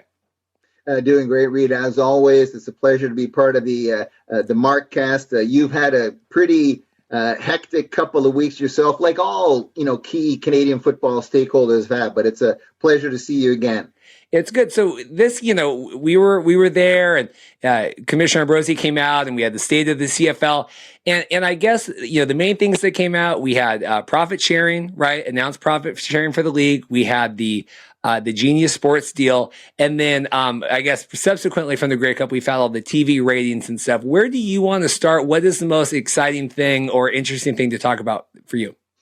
Well, all three of those we can get to, and I think those are that's the podium probably of big football business stories coming out of the 108th Grey Cup. But maybe even just start off the grid with you on the Markcast with the fact, imagine if the Grey Cup was 1 week later and it was only scheduled for Sunday. Imagine if current Ontario rules imposed as of 12:01 a.m. Saturday morning were in effect for Hamilton's Tim Hortons Field. And, I wouldn't want to be the Hamilton Tiger Cat or local Grey Cup organizing committee account executive having to call people who bought their Grey Cup tickets months and in some cases more than a year ago to say, I'm sorry, you're, like Thanos from the Avengers, you're one of the two unlucky ones. You're gone. The person sitting beside you will still be able to go. Just imagine the narrative and the missed opportunity that would have been for the Canadian Football League. It just shows you that timing is everything. This is the last time I think we'll have a Grey Cup in December. I think it'll go back to that third week, fourth week in November. But back to the point. Let's start with the probably the single biggest sport business story affecting the Canadian Football League, at least in Randy Ambrosie's mind, and that is what you referred to, the Genius Sports Partnership. This is very intriguing, even though the league hasn't mapped out all the details. I know Genius Sports well enough, and I know the partnerships that it has with the National Football League and other leading leagues to know that it is going to be a real positive for the CFL. There's just no question about that. And the CFL needed, at the league level and with its 9-member franchises, needed more in the way of analytics, data management, outreach platforms, and Genius Sports will be able to bring that to the table. But Reed, the single biggest thing that stands out to me about the Genius Sports deal is the National Football League winds up becoming, through the evolution of the deals, a part owner of the CFL. It'll have, it's a really small amount, 0.5% equity in the revenue arm of the CFL. And that's interesting. That comes about, of course, because the NFL has its own deal with Genius Sports. The NFL will be owning 5% equity in Genius Sports Global, and Genius Sports in turn will earn 10% equity in the CFL's revenue producing arm, the commercial arm of the CFL. So essentially, for the first time ever, the NFL has skin in the game with the with the CFL. And why I think that's important is our last couple of chats, at least the last chat that we had, we talked about XFL, we talked about USFL, and with all due respect to Dwayne "The Rock" Johnson and the XFL, and of course the USFL, which announced its own TV deals this week. Neither of those two leagues is anywhere in the category of the NFL. And I actually think that's the most fascinating thing for CFL fans. What does that mean to see greater marketing collaboration? And I don't mean the Seattle Seahawks and Minnesota Vikings having domestic rights in Canada now. I mean at all levels of the game. That could wind up being the most important aspect of the Genius Sports deal. It's interesting, just a quick tangent, because we talked about that on the show, the Seahawks, right, being able to market in the different countries. And for a long time now, I've had the joke, because BC Lions are my team, the BC Lions are America's CFL team. And now with the Seahawks rights, whatever, I think it's fair to say the Seahawks are Canada's NFL team. It's such an interesting, and I think you've put it perfectly. It's such an interesting thing to do two things. First, acknowledge the fact that in Western Canada and in British Columbia in particular, the Seahawks for years have had a very big presence. They've done player appearances. They've done caravans. They've talked about the possibility of Seahawks games at BC Place in Vancouver. And certainly the marketing footprint of the NFL Seattle Seahawks is geographically the biggest in the NFL. It includes not only Washington State, but Oregon, Wyoming, Idaho, Alaska, and of course, British Columbia and the Yukon. This just makes it national. The Seahawks thought a lot about this, and they certainly already have a big investment in BC and Western Canada. And now they're going to have the rights to basically, along with the Minnesota Vikings, do a lot more marketing nationally. And it's interesting because on the sport market over the last few years, I've talked about the Seahawks being the top, consistently top three favorite NFL team in Canada when you measure the television audiences, along with the Pittsburgh Steelers, the New England Patriots, and the Green Bay Packers. Those are the ones who've tended to have more TV cumulatively, along with the Seahawks, than anybody else. Now the Seahawks will have an opportunity to take that to the next level. I will say, from a CFL and a Lions point of view, there's probably one hand clapping, because they like the idea that football will have even more investment. But I'm sure that they're concerned, and some of the other CFL franchises are concerned about what does this do with respect to the ongoing and palpable migration of young fans to the NFL product. When getting back to the Genius Sports, talking about the analytics, right? Talking about the data that way.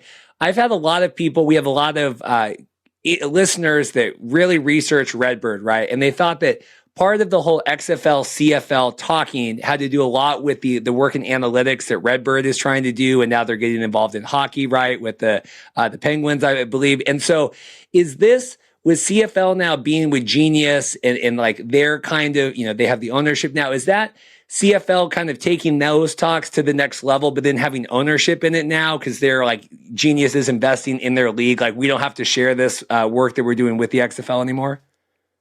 It's interesting. I mean, first of all, I've always said that the CFL, out of any of these leagues, XFL, USFL, the CFL is the one that's got the strongest legs. And that's despite all the warts, all the challenges, some of the repercussions of going dark in 2020. Despite all of that, and again, migration of a lot of young fans to four-down football, the CFL still has history on its side. It's got heritage on its side. It's worth a lot more because it's got more than just team names. Which is essentially what the XFL is. It's, just a very limited infrastructure of database. That's what the XFL is. Now, Redbird, you correctly mentioned, knows where to go with that. Certainly a big opportunities there. But I think the CFL now has some independence from that. And I do think, with all due respect to Redbird, Genius is the leading entity, the leading organization when it comes to this stuff that we're talking about. Mining data to make sure that your promotion is going in the right place.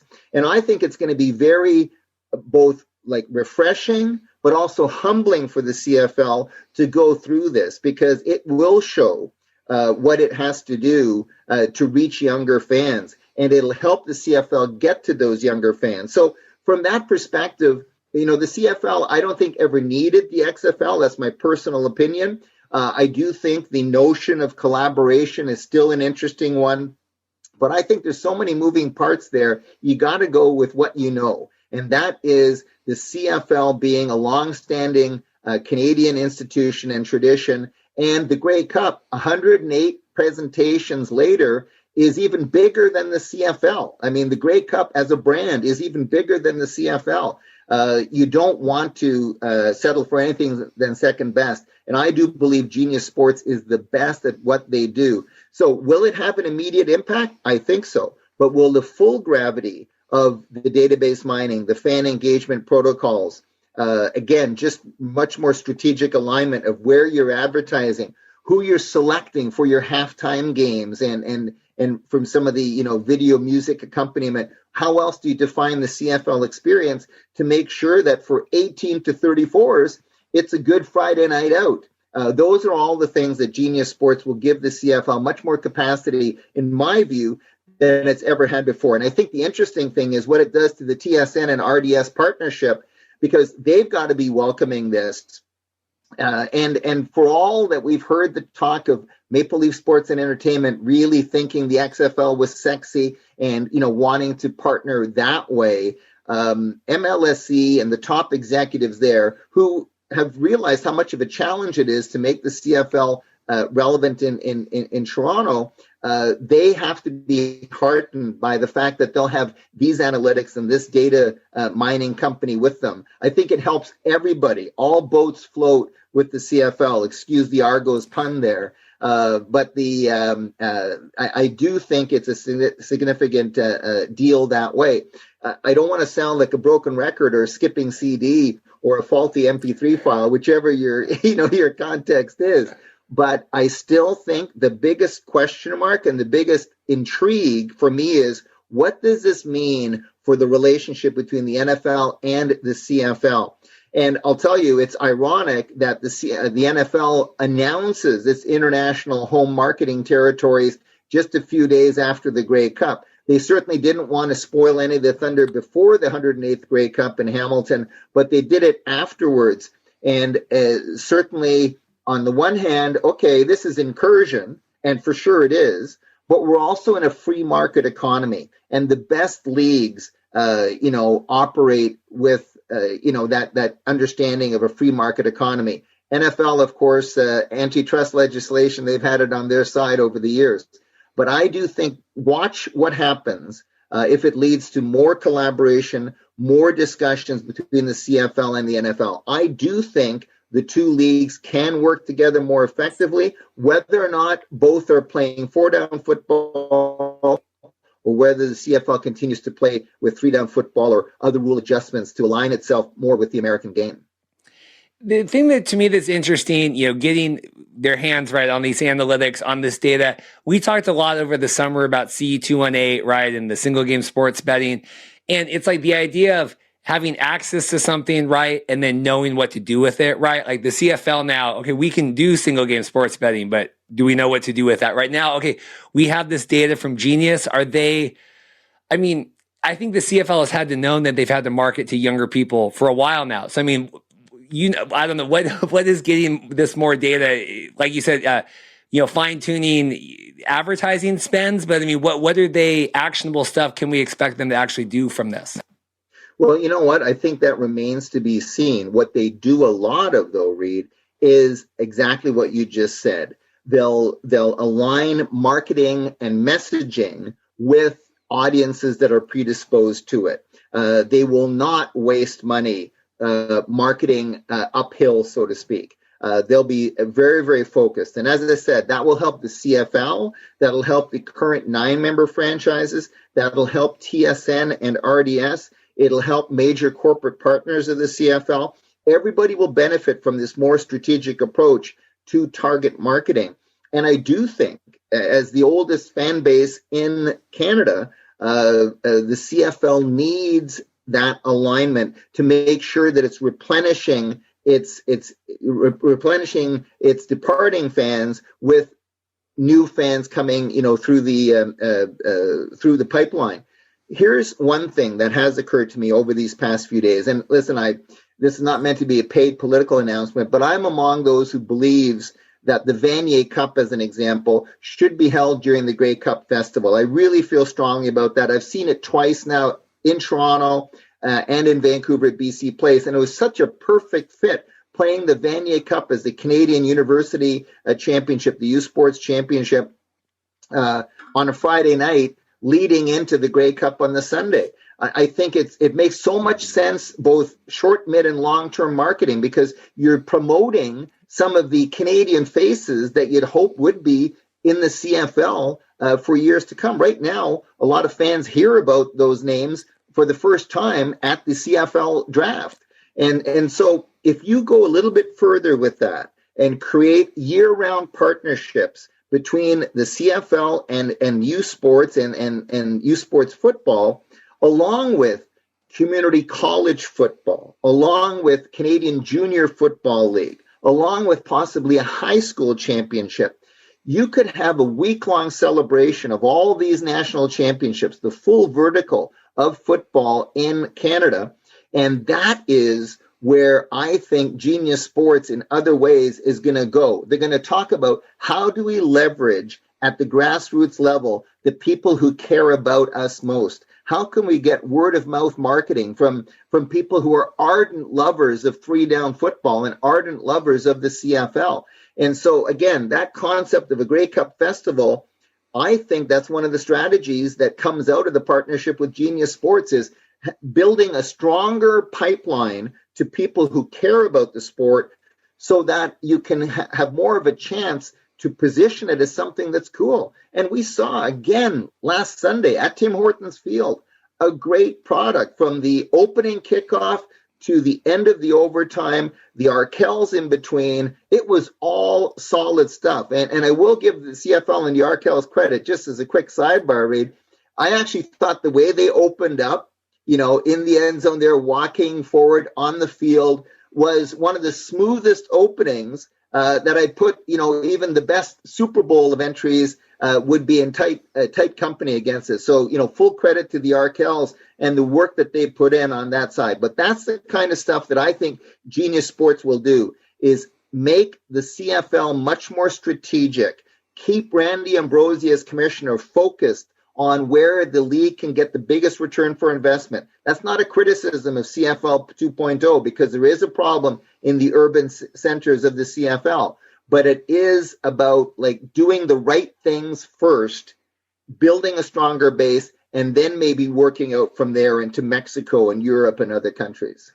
Well, and as a side note, yeah, because we travel to WrestleMania a lot, right? And that is something that they're so great in doing. Like you say with the Vanier Cup, is building this weekend experience, right? And having all these accompanying events, right? That all kind of support that main event, right? On Sunday, which is a Grey Cup. When you talk about, building this pipeline up, some of the conversations we've already recorded today about this talk of 4 downs or whatever, right, that kind of came out over the weekend, makes me feel even more strongly, right, that is the wrong way to go, especially if you're trying to incorporate in the college games, right, in the high school games, and having the CFL still resemble, right, kind of all of that, as opposed to say, well, no, this is going to be 4 downs now, but maybe everyone else is going to be, right, keeping consistency with kind of some of the major core rules, right? It's such a fascinating conversation, Reid, and I think we could take hours on the Markcast yeah. having a discussion on the rules of the CFL, in particular, 3 downs versus 4 downs. I personally think the import American / Canadian rules and regulations are arguably even more important. I do think a collective bargaining agreement that leads to a system whereby CFL players aren't changing their jerseys as often as they are their underwear. And, it's not making, think of it, 40 of the 48 players at the 108th Grey Cup are technically going to be free agents here. And when you have that kind of turnover, it doesn't make it easy for the fans. So just ways to have longer term contracts with some of these players, I think would be important.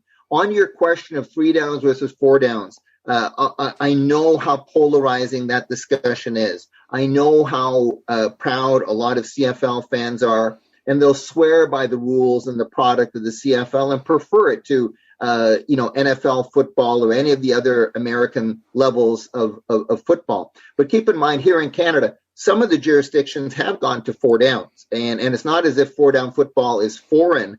I think it's the single biggest existential question that faces the Canadian Football League.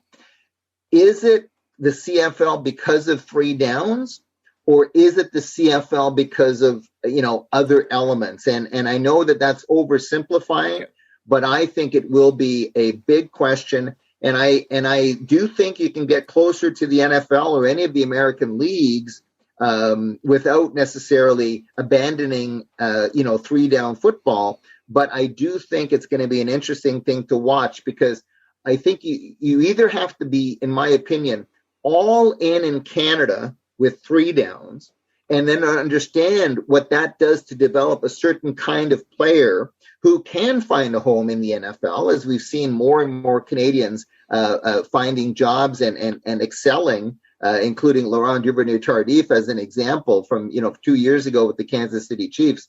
So I expect that it'll continue to be a big discussion, just like whether the Earth was flat or round way back in the days of Copernicus and others. And it's not going to go away, and there's no single fix to it.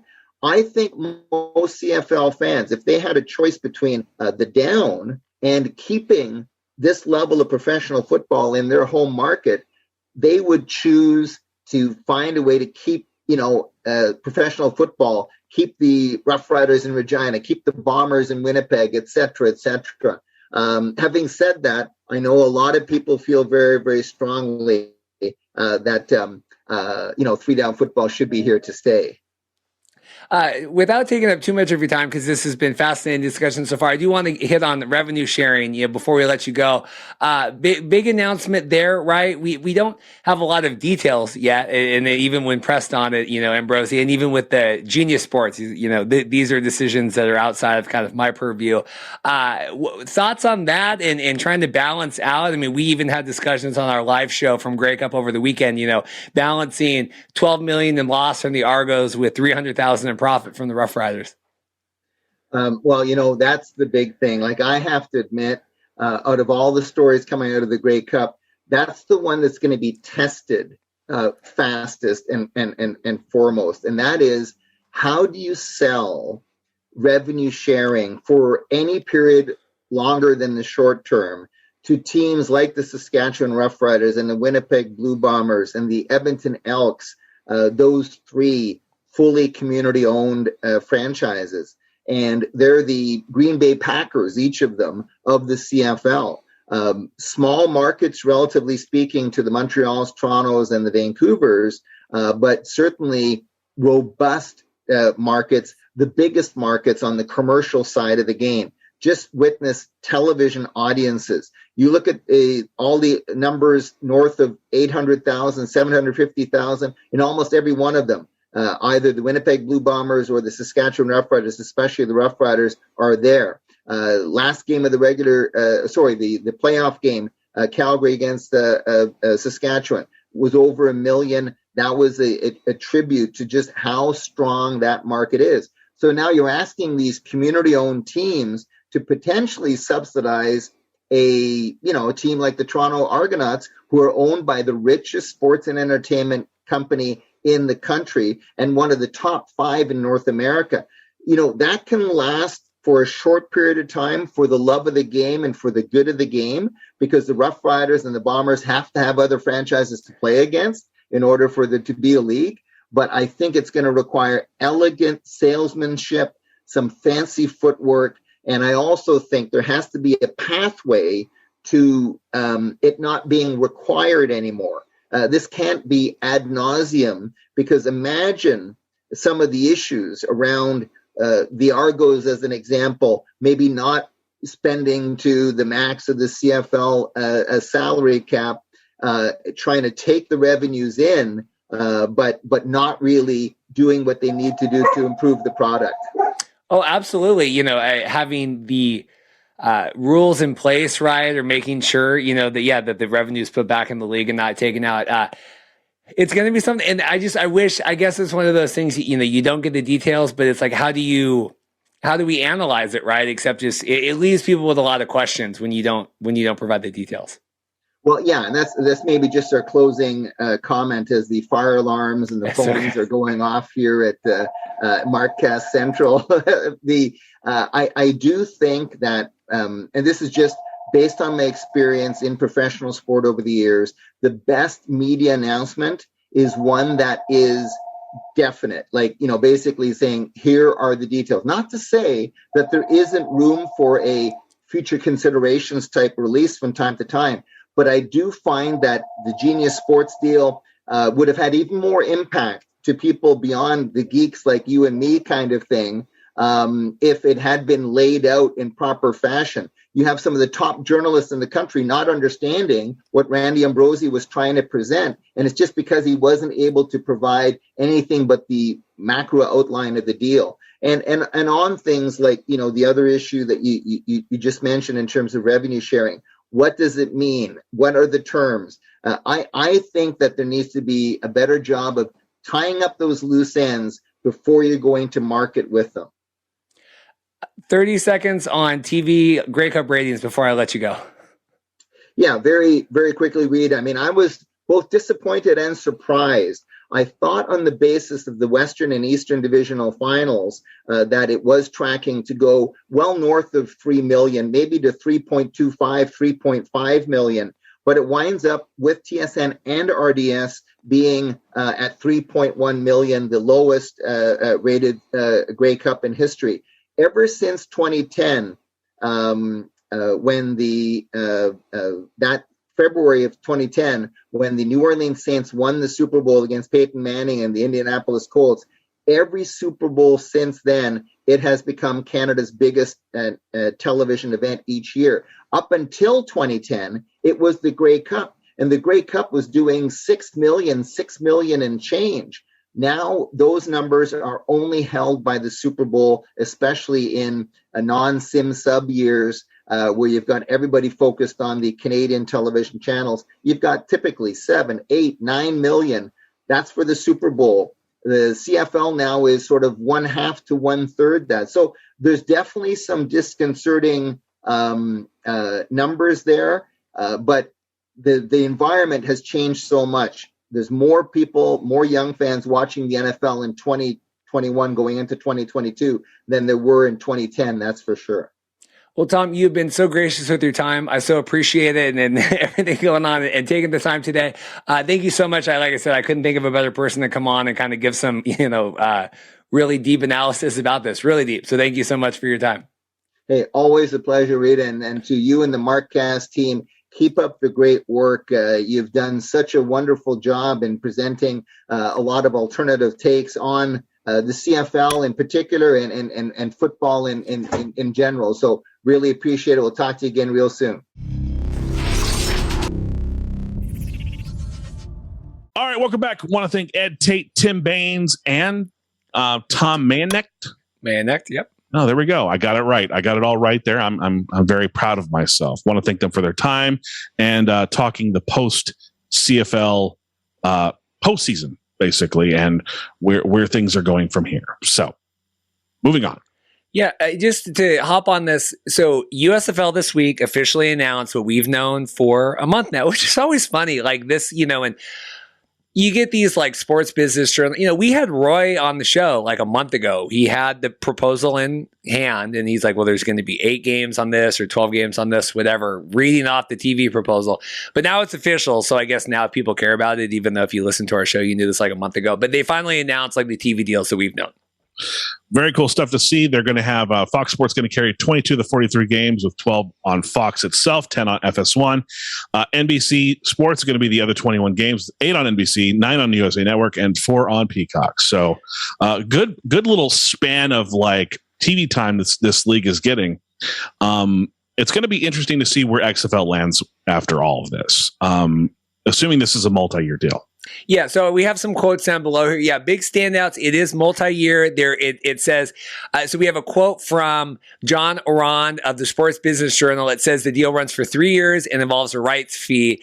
And then there's a quote from Sportico that a source with insider knowledge of the deal characterized the dollar figure as significant. So a couple different. Do you have a comment? A couple different things. So first off, the significant rights fee that is going into this is obviously good, right? If you're the XFL, right, and you're trying to figure out your TV deal for 2023, the idea that there's going to be 9 games on USA Network, which hasn't really carried. I mean, they had WWE, right? Mike Mitchell was saying like back in the 80s, they had an all football kind of thing, but to have sports back on USA Network and then obviously on Peacock with 4, I would assume you'd have easier time to slot games on Peacock than the other ones, but. Well, I do believe the reason. I do believe also, if I'm not mistaken, is that is hockey coming back to USA Network? Because that's why they moved NXT. Is they claimed that hockey was coming back to USA Network too. So that's why they moved NXT off that battling with AEW, is because they were getting hockey. Because NBC had shut down all of their. Not all of their regional sports nets are still in place.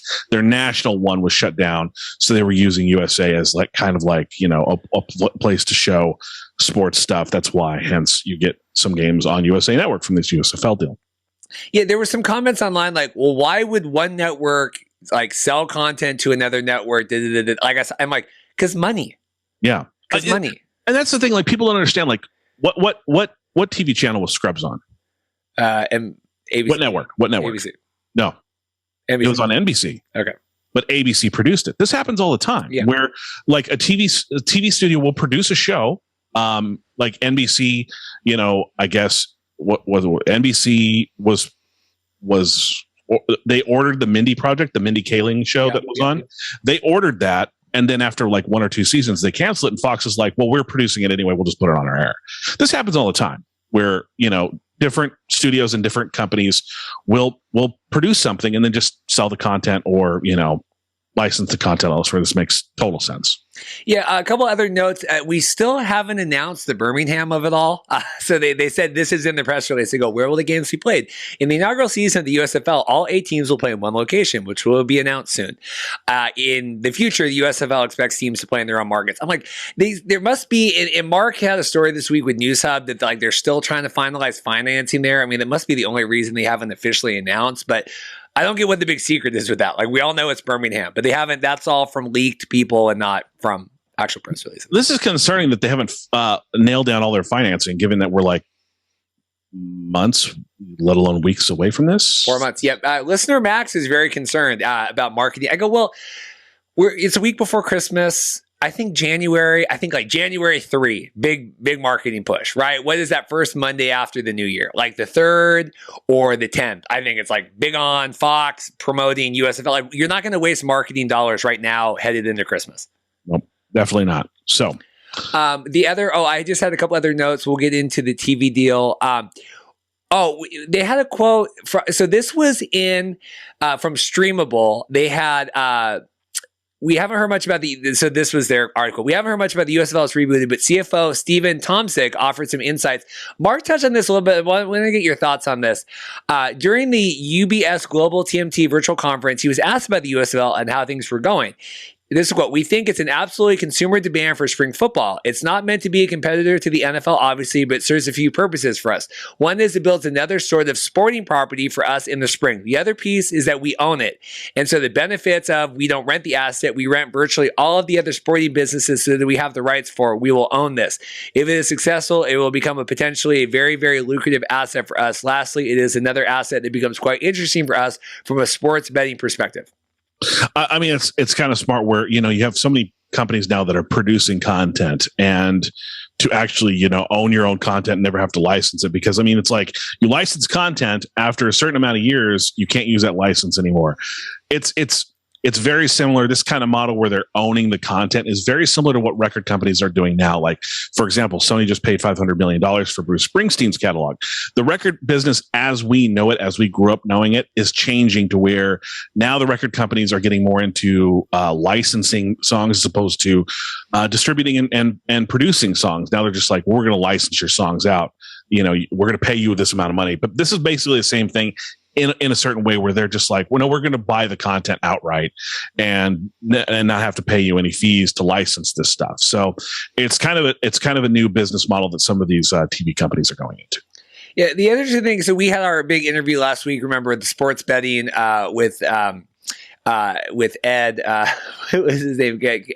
Kevin Steve, what the hell is his name? From last week on the show. But he was talking about sports betting. And what was his, I am banned for a second because I'm going to feel like a turd. Not a problem. Okay. Jeff Edelstein. There you go. We had Jeff Edelstein on last week to talk about sports betting.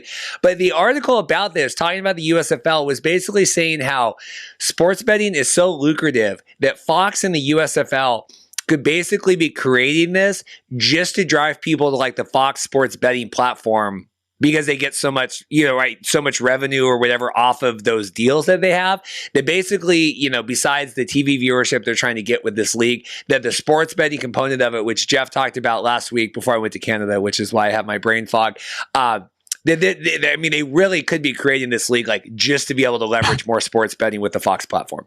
That's a very smart also aspect or angle to look at as well. Neil Stratton of InsideTheLeague.com hosted 4 guests on Zoom this week, and Brian Woods was on that. Apparently, he dropped some information on how they're going to approach players. It's going to be a contender for players who either enter the transfer portal and others who are at least 3 years removed from high school graduation. The USFL will not be the place for 6 to 7 year veterans looking to cash a few last checks before cycling out of pro football. Look, I mean, if you're saying if you're putting the market saying, okay, we're limiting to if you've been out of high school for 3 years. Like the NFL does that too. If you really want to get people to your league, Brian, you're going to have to bring that 3 years down to 2, maybe 1. I like the idea, though, of it not being like the Johnny Manziel show, like FCF is. Like, let's bring Josh Gordon in. Let's bring Johnny Manziel. I mean, I like the idea that we're going to build talent that we have. So that is good in the younger place that way. Because even the AAF, right? Like, they had Manziel. I mean, he's been in like every one of these leagues except the XFL. So I like that aspect of it. Yeah, this roundtable was weird. It was like agents. They had a scouting agent from like the 49ers on there. But I was surprised that, wrapped in legal turmoil right now, Brian Woods was on this. Brian reached out to us after our big interview we had last week with Jeff and Mickey talking about the Spring League stuff. He wanted to make sure the lawsuit is against the Spring League, which he is the CEO of. It is not. It is not against Brian Woods.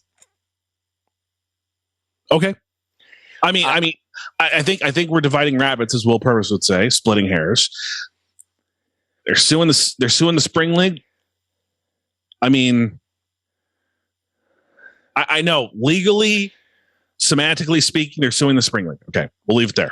Because we were flying to Canada, I dropped off Rosie at my mom's house like at 6 a.m. because we were trying to get to the airport, and I had a missed call from Brian Woods, and my heart like froze. I was like, "Oh my god!" So I texted him. I'm like, "Okay, let's defer this. Let's text," because I thought he was going to be livid. He was like, "Hey, can you update this?" I mean, he was actually like pretty nice about it. Again, he's always been great to deal with, and it's like these kinds of legal questions. It bothers us tremendously because we like Brian, and we like what he's trying to do. It's just like some of these questions that have come up have been concerning for us. So USFL, though, looking for a VP of communications and a director of finance. If you're looking for a gig, it looks like a temporary, probably a temporary position for now. Maybe it might be permanent. Who knows? But they're both those jobs are based in Birmingham. Yeah, but we're not announcing that we're in Birmingham. We're hiring. We're publicly hiring people to come to Birmingham to work on this league, but we're not announcing. In XFL news, of course, your boy Taylor Heinicke lost. I think he was pulled at the end of the game because he just didn't have it that game. He hurt his elbow too. Hurt his elbow. So it looks like Taylor was kind of having the issues. And to that point, Jordan Tamu has been signed to the Washington football team, to its practice squad, off the Jets. No, not off the Jets practice squad. I'm sorry, I'm mixing up stories now. Yeah, but he's been signed to the practice squad for Washington. So it's going to be interesting. Like both Battlehawks quarterbacks for the Washington football team. Well, this is interesting. So, yeah, because Kyle Allen is on the COVID list. So when this article came out, they posted, they said, it's like Steve Carell walking back into the office like, my, how the turns table or whatever it was. How the turntables have turned. Yeah, because now we have Heinicke as the man in charge. But yeah, Heinicke, I think it said in the thing, like he had he's nursing an elbow problem. They'll put him on the injury report. We did play. Yeah, Micah Parsons is like a force of God and really made Taylor Heinicke's life a living hell. But we watched the game in Hamilton. I was sitting in the restaurant. They put literally the TV turned on to the game. I thought I meant to be here. Yep. PJ wasn't great. Cam benched again. We kind of griped and said, hey, maybe you should have rode PJ as far as you could. He wasn't great. Again, all quarterbacks have down days. It's not, it's. I don't think it's indicative. If he has another bad outing, maybe it might be, but it's kind. I empathize because like PJ has a chance here to like do something special and like have that Taylor Heinicke type of effect on the Panthers, and it seems like they're you pay Cam that much money, they're sticking to Cam no matter what, and it's frustrating to see for a guy like PJ. Yeah, I just give the guy a week or two of first team reps. Give him a couple weeks. I mean, that's the thing is because I get these people online like, why are you defending PJ? Like Cam Newton needs your defending. I'm like, well, yeah, PJ hasn't give him the team for a couple weeks. That was the whole McLeod Bethel Thompson thing with the Argos. Like, give the guy the team, give him some time, put your faith behind him, and then look, McLeod. I mean, they almost made it to the Grey Cup. Give PJ the team for a couple weeks, and as opposed to like herky jerky. Okay, he's out, he's back in. He's out, he's back in. Josh Johnson off the Jets practice squad and being signed with the Ravens. Interesting stuff there. Of course, we were sitting there going, well, maybe Josh is going to get an actual shot here in New York, but Zach Wilson's back. They also have the Mike White experiment. I don't know where that stands right now, but it's cool to see Josh get another chance somewhere else because the Jets aren't quite giving him the chance. Did you see that fumble that Zach Wilson had where he just threw the ball into the middle? I mean, that is an experiment that needs to be done. I mean, Zach Wilson, he's like, well, we're running routes I didn't really run in college. I'm like, wow. That's you're running. That's what practice is for. We're talking about practice, as Allen Iverson said. Practice. Yeah, I mean we're week 13. You're running routes. You haven't run. Come on, Zach. Get it together. That should concern every Jets fan. I mean, not like you're not concerned enough being a Jets fan for the last 10 years. That should concern you if he's saying week 13 we're running routes I haven't run before. It's like, what are they doing with the coaches? Like, what is? Robert, we need Robert Gunn. What are we doing? All right. Again, thanks for listening, everybody. Again, please subscribe, like. We got some giveaways coming up. Of course, Reed's going to give away some of this great merchandise that he got for his time up in the Grey Cup. We're going to discuss what he's going to send to me. Wink, wink. But it was great to see. Want to again thank Ed Tait, Ten Baines, and Tom Mayenknecht for joining us today on the Markcast. Yep. Thank you again. All right.